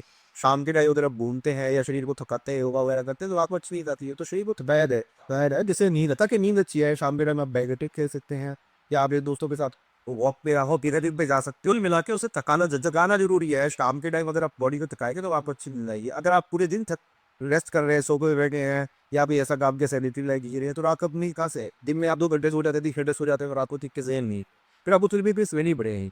और चूंकि सिलेक्टिव है, बॉडी को स्लगिश कर देता है, सोच विचार नकारात्मक हार्मोन नहीं आ पाती, तो नींद अच्छी आ जाती है। लेकिन ये सोल्यूशन नहीं है, टेम्परेरी फेजिक ट्रीटमेंट है। तो टेम्परेरी फेज में इस तरह की मेडिसिन देगी। लेकिन आप बोल रहे हैं डॉक्टर्स को दहरी पड़ती है, काउंसलिंग में दहरी पड़ती है, बसती भी है। रीडिंग क्या थेरेपी होम्योपैथी में ऐसा सॉल्यूशन है कि उसको बिना साइड इफेक्ट के उसे नींद आ जाए। अगर वो पिल्स नुकसान कर रही हैं एलोपैथी की, दैवियो अगर वो लेता है, तो क्या होम्योपैथी में कोई ऐसा सॉल्यूशन है उधर बिना साइड इफेक्ट तो उसको कोई ऐसा सॉल्यूशन मिले? ऐसा केस मेरे पास आया था जो कंटिन्यू स्मृति से ले रहा था और उधर मेडिसिन की तरफ वो आया। यानी लंबे समय से डिप्रेशन का शिकार था, लेकिन वो इस मेडिसिन को छोड़ना चाहता था, और जो है होम्योपैथिक ट्रीटमेंट को अपना था। होम्योपैथी में इसका बहुत अच्छा इलाज है। जैसे मैंने बताया, तो होम्योपैथिक कॉन्स्टिट्यूशनल मेडिसिन होती है। हम पेशेंट के कॉन्स्टिट्यूशन को या जेनेटिक्स को समझ करके या परिस्थिति को समझ के पेशेंट की पूरी केस की करके उसके इंडिविजुअलाइजेशन बेस पे मेडिसिन को सिलेक्ट करते हैं। बहुत सारी मेडिसिन ऐसी है बॉडी के अंदर डिप्रेशन, एंजाइटी के लिए बहुत इंपॉर्टेंट रोल प्ले करती है। जैसे हम बात करें घरेलू जो महिला है, जो हाउसवाइफ होती है, मैंने आधे बड़े डिप्रेशन में जो बहुत ज़्यादा नेगेटिव डिस्पोजिशन भी होती है, हाइपोकॉन्ड्री की होती है, जैसे आपकी बेन में देखा होगा, रो में इमोशनल टेंडेंसी हो जाता है, तो छोटी बात में रोने लगती है। ऐसे लोग जल्दी ऑटो इम्यून डिजीज के और डिप्रेशन के शिकार होते हैं, जिनको छोटी से छोटी बात पीर हो जाती है। ये नहीं कहते कि उनके अंदर वो कमी है, कव्वालियों ने ऐसा बनाया है, उनकी सोच ऐसी हो गई है, और थोड़ा सा परिस्थितियाँ जो आसपास की होती है वो भी पेशेंट को ऐसा बना देती है। तो ऐसे लोग जो ज़्यादा सोचते हैं किसी बात को, या नकारात्मक होते हैं, या जो इमोशनल प्रवृत्ति के होते हैं, उन लोगों में ये भावनाएं जल्दी घर पड़ जाती है। तो ऐसी लेडीज एक जो है किस मेरे पास आया था, जो जिसको पेशेंट 80% रक्त तो दे रहा था, वो सिलिक की सर्विस तो भी सोना चाह रही थी। तो इसकी वजह से वो जब पर काम नहीं कर पाती, थकी रहती, बैठी रहती। तो तुरंत हमने इस मेडिसिन को नहीं छुड़वाया। कोई भी मेडिसिन इसी भी तरह का है, क्योंकि ये विड्रॉल इफेक्ट रिलीज करते हैं, लाइक एल्कोहलिज्म देखते हैं। एक तरीका होता है, थेरेपी होती है, पैटर्न होता है इनको छोड़ने का। तो इन मेडिसिन को एक बार साथ में दिया जाता है। होम्योपैथिक मेडिसिन एलोपैथिक के साथ दिया जा सकता है, कोई ऐसी बात नहीं है। अब आधे 1 घंटे में कर सकती है। वैसे भी होम्योपैथिक मेडिसिन मोस्टली थेरेपी दी जाती है, तो खाने के आधे 1 घंटे पहले मेडिसिन को दिया था। एलोपैथिक मेडिसिन मोस्टली खाने के साथ तक जाती है, तो डिफरेंस वैसे भी हो रहा था। तो ऐसा कुछ नहीं है। देश में 80% लोग जो एलोपैथिक होम्योपैथिक एक साथ देते हैं, तो उनको अपना प्रभाव होम्योपैथिक कर से डाले। तो जैसे मैंने बताया कि मेडिसिन कॉन्स्टिट्यूशन बेस पे दे सकते हैं, मैं पीस टेक्निक देगा, प्रेजेंट बेनिफिशियल को देखता है कि और में इसको करते सिलेक्टिव है। तो बहुत सारी मेडिसिन ऐसी है, जैसे मैंने आपकी बात दी, इसमें इनिशिया हमारा मेडिसिन मैंने पेशेंट को दी थी। अच्छा, जो है क्रोनिक लैक्टिमल डिस्पोजिशन था, पेशेंट लंबे समय से डिप्रेशन था, पेशेंट वीक नेचर का था, पेड़ा भी उड़ती की थी, थोड़ी थोड़ी बात उसको डील होती है, रोना बहुत जल्दी आता था आपको। तो उसकी जो टेस्ट की ही और इंडोलाइजेशन में कहा करके मेडिसिन की इनिशिया पहुंचा थी। मेडिसिन पहले तो मीडियम पोटेंसी में थी, धीरे धीरे पेशेंट के अंदर इबू बनना शुरू हुआ, और लगभग 1 साल में जाकर के पेशेंट के अंदर जो डिप्रेशन या इसकी भावना से 10-15% तक रह रही। क्योंकि हर बार इसकी जो केस की होती है, तो प्रेजेंट सिम्टम्स को लिखते हैं, वो डायरी में अपने कंप्लेंट्स को लिखती थी, मैंने बाउंड्री दिए हुए क्वेश्चंस के साथ। हर बार उसको आधे घंटे का मैं सेशन देता था, बहुत मिनट का, मैं इसमें हो गई वो 1 महीने की वजह से। और उसका बर्थडे ऑपरेटिव था, वो उसे लेके आता था प्रोफर। कई बार वो अपनी सिस्टर के साथ आ जाती थी, और कई बार अकेले आती थी सेशन में। तो जो ठीक होना चाह रहा है, जिसकी रिडेमेशन पावर अच्छी है, जिसके अंदर व्यू पावर अच्छी है, जिसको पता है मैं डिप्रेशन का पेशेंट नहीं है, वो ठीक हो सकता है। जैसे अल्कोहलिज्म में जिसको पता है अल्कोहल ले रहा हूँ, मेरे हार्टफुल है, तो छोड़ना नहीं चाहता, आपसे जो दवाई मैं खाने में मिला के दे दूँ वो कितनी होता है। तो विल पावर स्ट्रोंग बॉडी कौन चाहिए, इसकी इच्छा से थी कि मैं इससे निकलना चाहूँ, उसे नहीं हैबिट करने को देना, योगा करने को बोला, व्यायाम करने को बोला, अच्छी डाइट लेने को बोला, परिवार के साथ क्या क्या सदस्यों में रिलेशन है उसमें आप क्या अल्टरेशन ला सकते हो, अपनी सोच में कैसे परिवर्तन ला सकते हैं, बॉडी दिनचर्या के तो उसमें अपनी जो है अच्छी चीज़ों को शामिल करना शुरू, तो धीरे धीरे वही सारा दिन हार्मोन पे है, उसके अच्छे हार्मोन सुनते एंडोर्फिन एसिडोफोनिन ये सब बढ़ना शुरू हो गए बॉडी के अंदर जो है, डोपामाइन वगैरह इस तरह बढ़ना शुरू हुआ और कोर्टिसोल का लेवल कम होना शुरू हुआ, तो वो अच्छी सोच हावी होना शुरू हो गई धीरे धीरे उसके अंदर। तो वो अब आगे भौगोलिक प्रेसिंग का काम भी ये गुड हार्मोन्स या जो आपको अच्छा महसूस कराते हैं, याद महसूस कराते हैं, पूरा काम करते हैं, ऐसे आप उसके विषय को कम होगा। तो जैसे ब्रेन को अगर संतुलित रह रहा है, ब्रेन अगर स्टिमुलेट हो रहा है और एंडोर्फिन वगैरह रिलीज कर रहा है तो आपको अच्छा महसूस कराए। जैसे आपको एक तुमसे गुस्सा आया, आपके अंदर कुछ आपने अपने बच्चे को भी दिया या तारीख क्रॉस करने लगे, उस कंडीशन में क्या होता है, हमारे भाई का पेपर रिलीज होता है तो आते हैं हमारे पास, झगड़ा हो रहा है हमारी इतनी हो, अपने हस्बैंड की बुराई जो है वाइफ अकेले में करती है, वाइफ की बुराई हमें अकेले में करता है, हमें तो हमें नहीं करते हैं अवसर। तुम दोनों को ये कहती है झगड़ा हुआ नहीं, सीधे गुस्सा है तो आप अलग कमरे में चले जाओ, आप छत पे चले जाओ, उधर से मार चले जाओ, एक बार इधर घूम के आ जाओ, वो फेज जब निकल जाएगा ना, तो आपने कुछ ऐसा बोल दिया, आपने उसके दर्द के लिए कुछ बोल दिया, कोई ऐसी बात बोल दी, बाद में वो बात आपको पी हुई है सुन देखते बात डिपिन हुई बात को वापस नहीं ले सकता, तो वो फेस कंट्रोल करने के लिए आप वहाँ से निकल जाइए। हो सकता है तुरंत लोग कहते हैं लामटिक थेरेपी लीजिए, तुरंत हंसना शुरू कर दीजिए, आप म्यूजिक के उस टाइम मन नहीं करता उस देखने, ये कहने की बात है आसान में ध्यान रख लीजिए, वो गुस्सा आया प्रैक्टिकल चीज में ये दिमाग अब तुरंत वहाँ से निकल जाइए, आपके 10 15 20 मिनट के बाद जब भूख ठीक होगा तो आप देख लीजिए, कोई रील देखनी है, कोई कॉमेडी देखना है, कुछ करना है, या इससे बात करने का मन कर रहा है तो आपसे बात कीजिए, तो फिर रिलीज होगा, कौशिक से रिलीज होगा, अच्छे हार्मोन रिलीज होंगे तो आपको अच्छा लगेगा जो है, फिर धीरे धीरे आप थोड़ा नॉर्मल कुछ देर बाद आकर के हस्बैंड भाई को सॉरी बोल देता है, वाइफ हस्बैंड को आके सॉरी बोल देता है, दोस्तों आगे सॉरी बोलने से नहीं है, तो ठीक है पेट्रोल ऑफ हो जाता, तो फेज निकलना बॉडी हो गई। और ये पल्सिमस क्या है, किसी ने किसी को हिट कर दिया, किसी ने किसी को मार दिया, किसी ने उसको हथियार बोल दिया, फायर कर दिया, वो जिंदगी भर उसके लिए कोप में चक्कर खाएगा, सदा रहेगा, उसको पता है वो उस फेज को कोसता है जिंदगी भर, उस फेज से हमें बचना है, होना तुरंत उससे स्किप कर देना, उससे सीप कर देना, वहां से निकल जाना है, स्किप करना है, अपने आप को थोड़ा सा आइसोलेट कर दे रहे हैं, थोड़ी देर में आप ठीक हो जाओगे, वो फेस निकलता है ये देर बाद फिर आप ठीक हो जाएगा। तो इस तरह के जो सेशंस में उसे लगी करते हैं, फिर आप लोगों को गुस्सा दिलाने की कोशिश करते हैं, तो इरिटेट करने की कोशिश करते हैं, बात करने की कोशिश करते हैं, क्या तो सेशंस लेते हैं तो हम देते हैं अभी कंट्रोल पावर बेस, तो उन्हें किस तरीके से उसको फिर इम्प्रूव किया जाता है, इम्प्रूव किया जाता है, तो सेशंस में धीरे धीरे ये चीज़ें इम्प्रूव होती हैं, तो हमें पता लगता है पेशेंट इम्प्रूव कर रहा है, पेशेंट की मेडिसिन की डोजेस कंट्रोल किया जाता है, फिर एलोपैथी मेडिसिन की जो डोजेस उसको कम किया जाता है, और वगैरह रहता है। तो एक केसेस में हमें निश्चित रूप से लाभ मिलता है, अगर पेशेंट हमें कोऑपरेट कर रहा है, पेशेंट के डिटर्मिनेशन है, उच्च शक्ति अच्छी है, तो ऐसी बहुत सारी मेडिसिन है वो पे जो रिकवर होती है। जैसे डिप्रेसिव इंसैनिटी में ओरोपैथिक मेडिसिन है, थेरेप्यूटिकली भी बहुत अच्छी है, और जेनेटिकली अगर फिस्ट्राइन पीस आ रहा है तो भी बहुत अच्छी है। डिप्रेसिव इंसैनिटी पेशेंट में आ जाती है, सुसाइडल टेंडेंसी पेशेंट में आ जाती है कि मैं वर्कलेस है, मेरा जीवन बेकार है, तो ऑटोमेटिक मिरेकुलस काम करती है किसी के, तो ऐसी बहुत सारी मेडिसिन है। ऑस्टिकम है, बहुत अच्छा काम करती है, और आर्सेरी ग्रुप जो है उसके अंदर मैटर वेस्टलेसनेस एकदम से एंजाइटी आवा बहुत अच्छा काम है, तो ये बहुत अच्छी मेडिसिन है स्ट्रेस को करने के लिए आसानी है। तो ऐसे मेडिसिन का बहुत अच्छा ग्रुप है, लेकिन ऐसे सिर्फ हम 4 सिम्टम पूछ के मेडिसिन को नहीं दे सकते, ऐसे केस में केस टेकिंग बहुत जरूरी है, इंडिविजुअलाइजेशन बहुत जरूरी है, हम पेशेंट की प्रॉपर केस लेकर के जड़ तक पहुंचते हैं, क्वेश्चन पहुंची हुए हैं, और सबसे इम्पोर्टेंट इस गाँव से नोटिया पाओ कि आपको बिहेवियर एक सवाल और है, जो भी व्यक्ति स्ट्रेस से ग्रसित है और रेगुलर स्ट्रेस रहता, तो वो पॉजिटिविटी की तरफ कैसे जाएगा, और वो ऐसा क्या प्रैक्टिकल करे, आप क्या सजेस्ट करेंगे उसके लिए? हर व्यक्ति के लिए संभव नहीं कि वो काउंसलर के पास जाए या साइकियाट्रिस्ट के पास जाए, काउंसलिंग हाँ, जीवन में बहुत सारे फेजेस ऐसे आते हैं, दूसरे पेशेंट को मिसलेनियस रहता स्ट्रेस, ये हम कह सकते हैं कि हर जीवन में व्यक्ति कभी ना कभी स्ट्रेस फेस करता है, डिप्रेशन फेस करता है, लेकिन उससे हमें लड़ना आना चाहिए, हमें उससे भागना नहीं है, उससे फेस करना है, ओवरकम करना है, और वापस अपना नॉर्मल जीवन जीना है। अगर किसी पेशेंट को ऐसा लग रहा है कि मेरे अंदर डिप्रेशन आ रहा है, या नेगेटिव थॉट्स आ रही है, नेगेटिव फीलिंग आ रही है, तो पॉजिटिव की तरफ कैसे जाएगा? जैसे कई चैनल्स पे सुनते हैं, या कोई साइकेट्रिस्ट कह देता है, या कोई हम सुनते हैं कि लाफ्टर थेरेपी लो, या कोई शो देखने लग जाओ। एक्चुअली प्रैक्टिकली उस समय ये चीज़ें पॉसिबल नहीं हो पाती, हालांकि इन चीज़ों से फायदा होता है, लेकिन हम देखें कि तुरंत अपने गुरु को स्विंग करके लो करना शुरू कर दे जो हमको अच्छा लगता है, और हम तुरंत ही सही हो जाएंगे, तो ऐसा नहीं है। जैसे मैंने बताया कि जब कभी आप ऐसा फील करें तो अपने आसपास कोई अपने आप को अकेला ना जाए, आइसोलेट ना करे, कमरे में बंद ना करे, क्योंकि कमरे में बंद होने को आइसोलेट करने के बाद अगर कोई आप गलत स्टेप लेने का आपके दिमाग में आता है, तो कोई आपको सही सलाह नहीं दे, तो आप कोशिश कीजिए अपने नियर एंड डियर जिससे भी आप प्रेम रखते हैं, जिससे आप अपना मानते हैं, जो भी आपको लगता है मेरा वेल विशर है, दिल शांता बहुत नहीं होता, तो उसे आप भी प्रॉब्लम को डिस्कस कीजिए। कोई भी प्रॉब्लम इतनी बड़ी नहीं होती, इसका सोल्यूशन, अगर उस प्रॉब्लम का कोई सोल्यूशन नहीं है और कोई नहीं कर पा रहे तो उस प्रॉब्लम को छोड़ दीजिए। आप प्रॉब्लम एक नहीं होती, बहुत सारी, दूसरे प्रॉब्लम से लड़ना चाहिए जिनका सोल्यूशन चिंता नहीं है उसे छोड़ देगा। जैसे आपका अगर सैलरी कम है और आप उसका खर्चा नहीं कर पा रहे हैं तो आपके सोचने से या टेंशन करने से सैलरी नहीं बढ़ जाएगी। हमें दूसरे मोड ऑफ इनकम के सोचना चाहिए कि इससे ज़्यादा एडिशनल वो क्या जॉब कर सकते हैं और क्या बिजनेस कर सकते हैं। तो अल्टरनेटिव के बारे में आप डिस्कशन करना शुरू। अगर आपके अंदर कोई डिप्रेशन की भावना आ रही है, नेगेटिव भावना आ रही है, तो भावना क्यों आ रही है? जैसे मैंने कहा राउट डायरी, अपनी डायरी बनाइए, उसको लिखिए।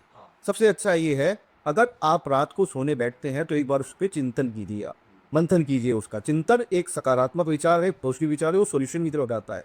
चिंता एक नकारात्मक विचार है जो टेंशन की तरफ ले जाता है, जिसका कोई सॉल्यूशन नहीं था, जो रैपिड नेगेटिव थॉट की तरफ जाएगा। आप उस पर चिंतन करेंगे, मंथन करेंगे तो आपके पास विकल्प में ऑप्शंस खुलेंगे। वो ऑप्शंस 3, 4, 5, 10 भी हो सकते हैं।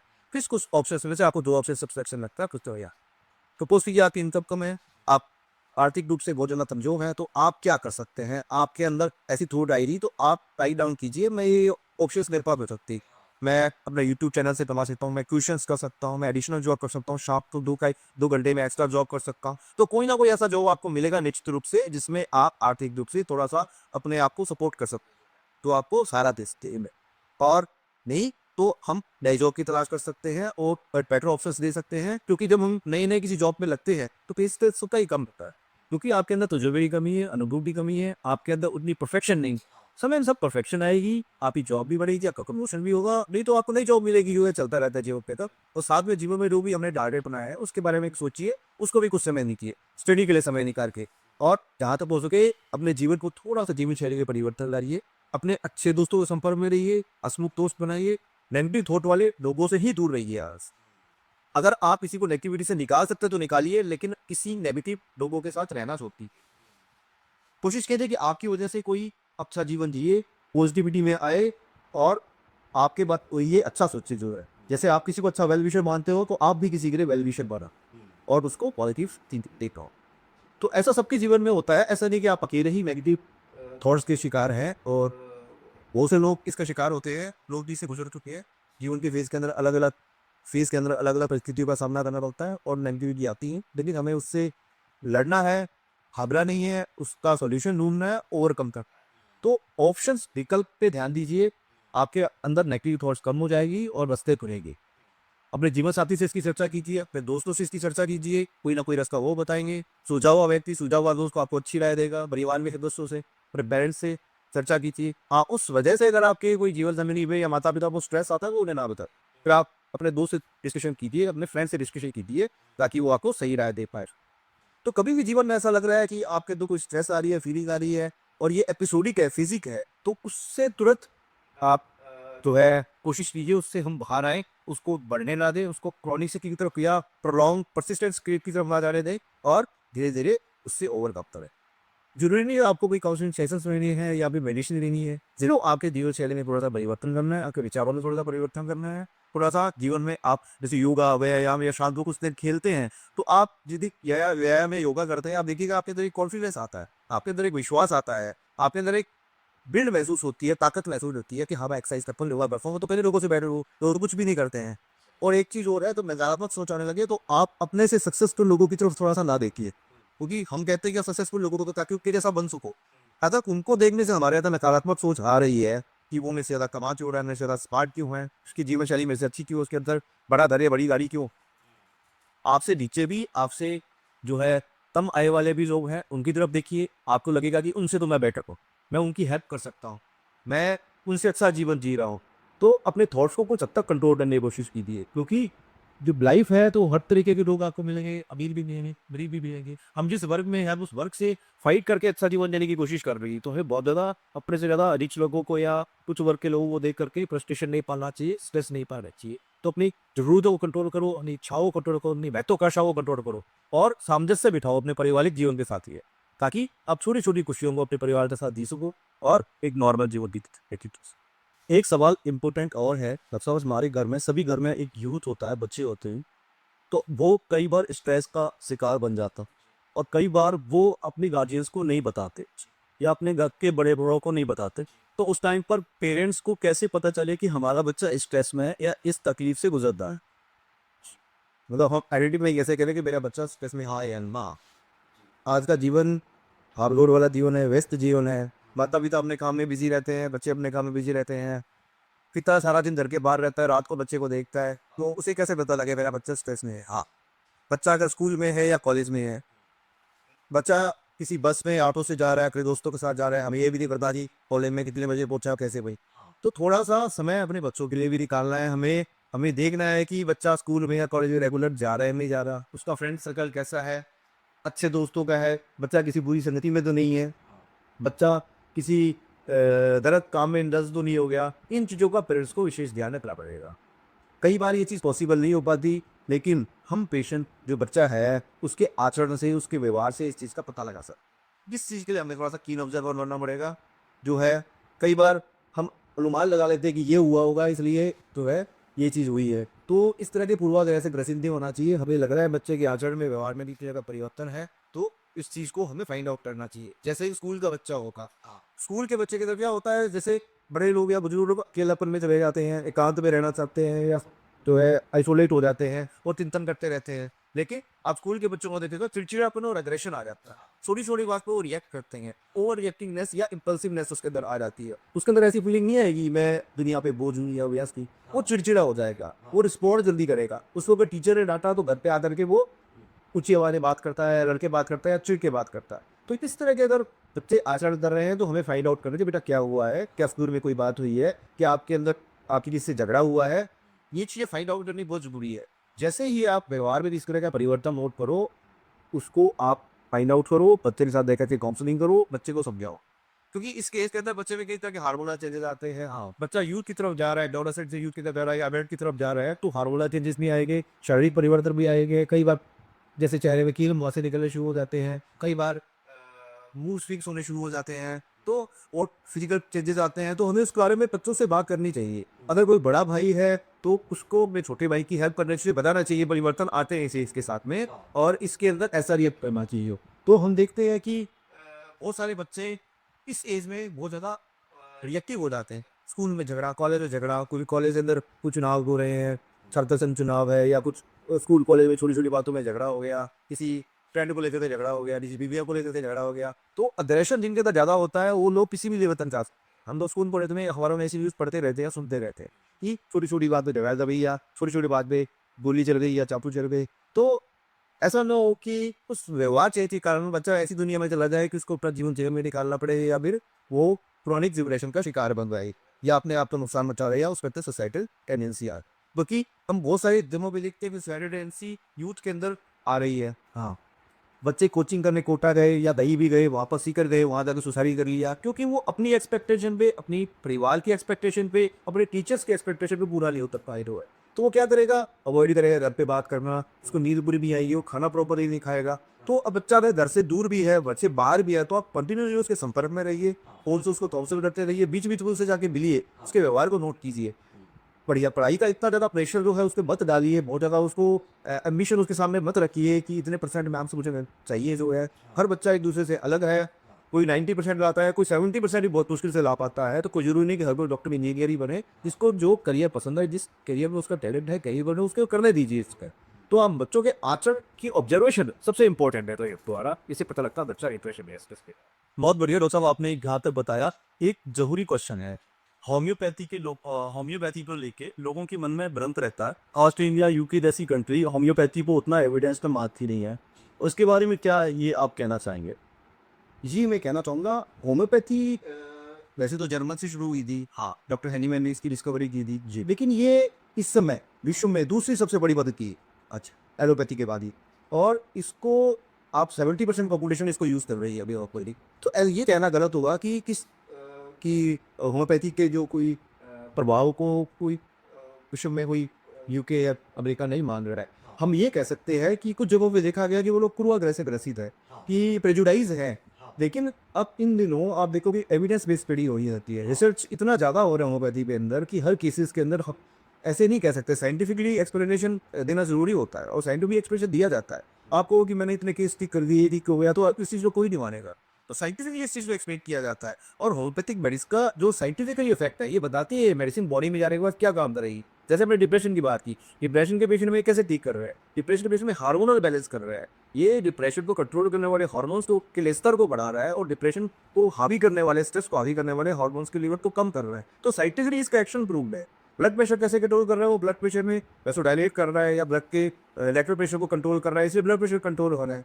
तो जब तक मेडिसिन का कोई भी साइंटिफिकली एक्सप्लेनेशन नहीं है, अब उसको ये कहना गलत है कि होम्योपैथी प्रभावी नहीं है, होम्योपैथी के प्रभाव को मानने में जो है, हाँ, कुछ जगहों पे हो सकता है कि जहाँ पर एलोपैथिक साइंस प्रीडोमिनेटली काम कर रही है, वो ऑलरेडी प्रेजुडाइज है कि होम्योपैथी इतनी प्रभावशाली नहीं है। होम्योपैथी किसी के कहने से या करने से होम्योपैथी के प्रभाव कम नहीं हो जाते। भौतिक अपने आप एक मिरेकलस पद्धति है और इसके प्रभाव हमने देखे हैं यहाँ पे, भारत में इतनी ज़्यादा प्रचलित है। और दूसरी सबसे बड़ी पद्धति है, ऐसे तो नहीं बननी है, लोग उस पर विश्वास करते हैं, बेद करते हैं। तो आम आम होम्योपैथी का प्रचार हो रहा है, प्रसार हो रहा है और विदेशों में भी लोग इतनी ज़्यादा यूज़ कर रहे हैं। हमारी मेडिसिन खुद कुरियर होती है, विदेशों में जाती है, इसको प्रेस्क्रिप्शन मंगा के देते हैं, बैटरी जाती है मेडिसिन पर, तो लोग यूज़ करते हैं इस चीज़ को और इसके प्रभाव को मानते हैं। और ये आज के टाइम में सबसे सेफ और सबसे सुरक्षित पद्धति मानी जाती है। बच्चों और बुजुर्गों को तो विशेषकर जो है इसका कोई साइड इफेक्ट नहीं है।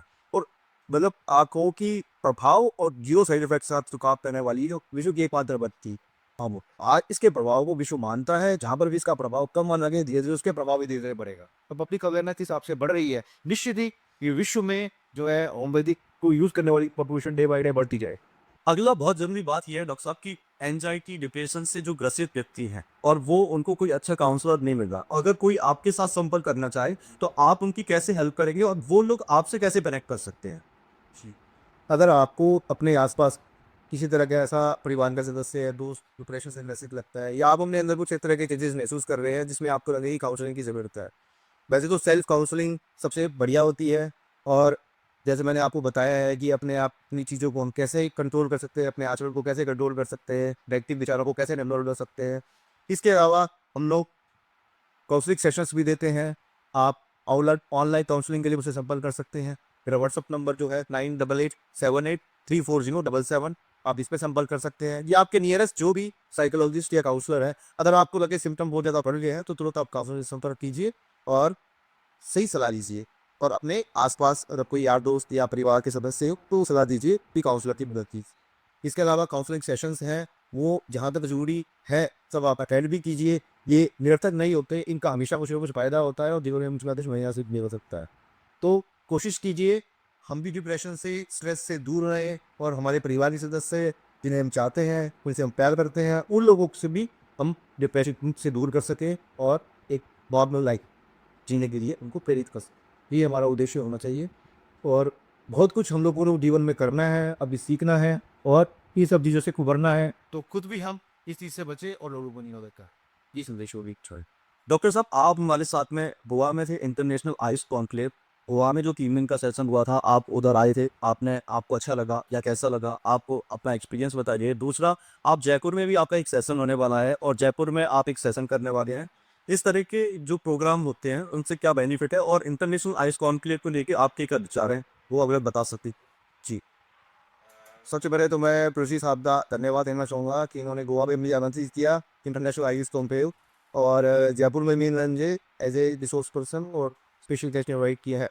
तो गोवा में गया था इनके प्रोग्राम में और लर्निंग सेशंस थे उसके अंदर और मुझे भी वहाँ पर बोलने का मौका मिला, तो काफ़ी कुछ सीखने का मौका भी मिला। वहाँ स्पेशलिस्ट डॉक्टर आयुष के अलग अलग फील्ड से, योगा में, आयुर्वेद में, अलग अलग फील्ड के आए थे, तो उनसे भी काफ़ी कुछ सीखने को मिला, काफ़ी कुछ नया जो है लर्न करने को मिला। तो इस तरह के प्रोग्राम, सेमिनार जब भी हमें समय मिले अटेंड करना चाहिए, क्योंकि इनसे मोटिवेशन मिलती है, नए लोगों से मिलने का अवसर मिलता है और कुछ ना कुछ नया सीखने को मिलता है। हम जिस जगह बैठे हैं हम लोग एक सीमित दायरे में रहते हैं, आपका दायरा बढ़ता है और कुछ ना कुछ नॉलेज गेन होता है।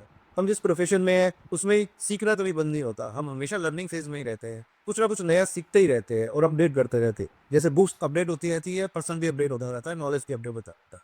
हम जितने ज़्यादा अपडेट होंगे उतने ज़्यादा कॉन्फिडेंट होंगे, उतने ज़्यादा साइंटिफिकली अपनी चीज़ों को एक्सप्लेन कर पाएंगे, लोगों के सामने अपनी बात को रख पाएंगे। तो जहाँ तक हो सके मैं भी बड़ा सोशल हूँ इस तरह के प्रोग्राम्स में, अगर बुलाया जाता है एज ए रिसोर्स पर्सन या गेस्ट जाता हूँ, वहाँ पे अपने नॉलेज को शेयर करने का प्रयास करता हूँ, सीखने का प्रयास करता हूँ। यहाँ जयपुर में भी मेरा एक सेशन है गैस्ट्रिक हेल्थ के ऊपर, और जैसे मैंने बताया कि डिप्रेशन का भी गैस्ट्रिक हेल्थ भी प्रभाव पड़ता है, ब्लड हेल्थ में प्रभाव पड़ता है, इस पर भी हम वहाँ पर चर्चा करेंगे। तो कोशिश कीजिएगा आप लोग भी इस तरह के प्रोग्राम्स को सम्मिलित हों, आप निश्चित रूप से कुछ ना कुछ नया सीखेंगे और एक अच्छा अनुभव लेके जाए। बहुत बहुत अच्छा लगा डॉक्टर साहब आपके साथ में ये सेशन रहा और सेशन में बहुत प्रैक्टिकल बात आपने की है। अब मुलाकात होगी आपसे जयपुर में इंटरनेशनल आइस कॉन्क्लेव 3.0। मैं आप सभी से बोलना चाहता हूँ आप भी आए, लर्निंग करें और इस प्रोग्राम का हिस्सा बने। डॉक्टर साहब आपसे अगेन मुलाकात होगी। बहुत बहुत अगेन आपका बहुत बहुत धन्यवाद। मैं इस प्लेटफॉर्म पे आपको इनवाइट करता हूं। आप हमारे साथ पॉडकास्ट पे आ सकते हैं और जयपुर में होने वाले उस प्रोग्राम का हिस्सा बन सकते हैं जहां लीजेंड वर्ल्ड रिकॉर्ड का अटेम्प्ट भी होगा।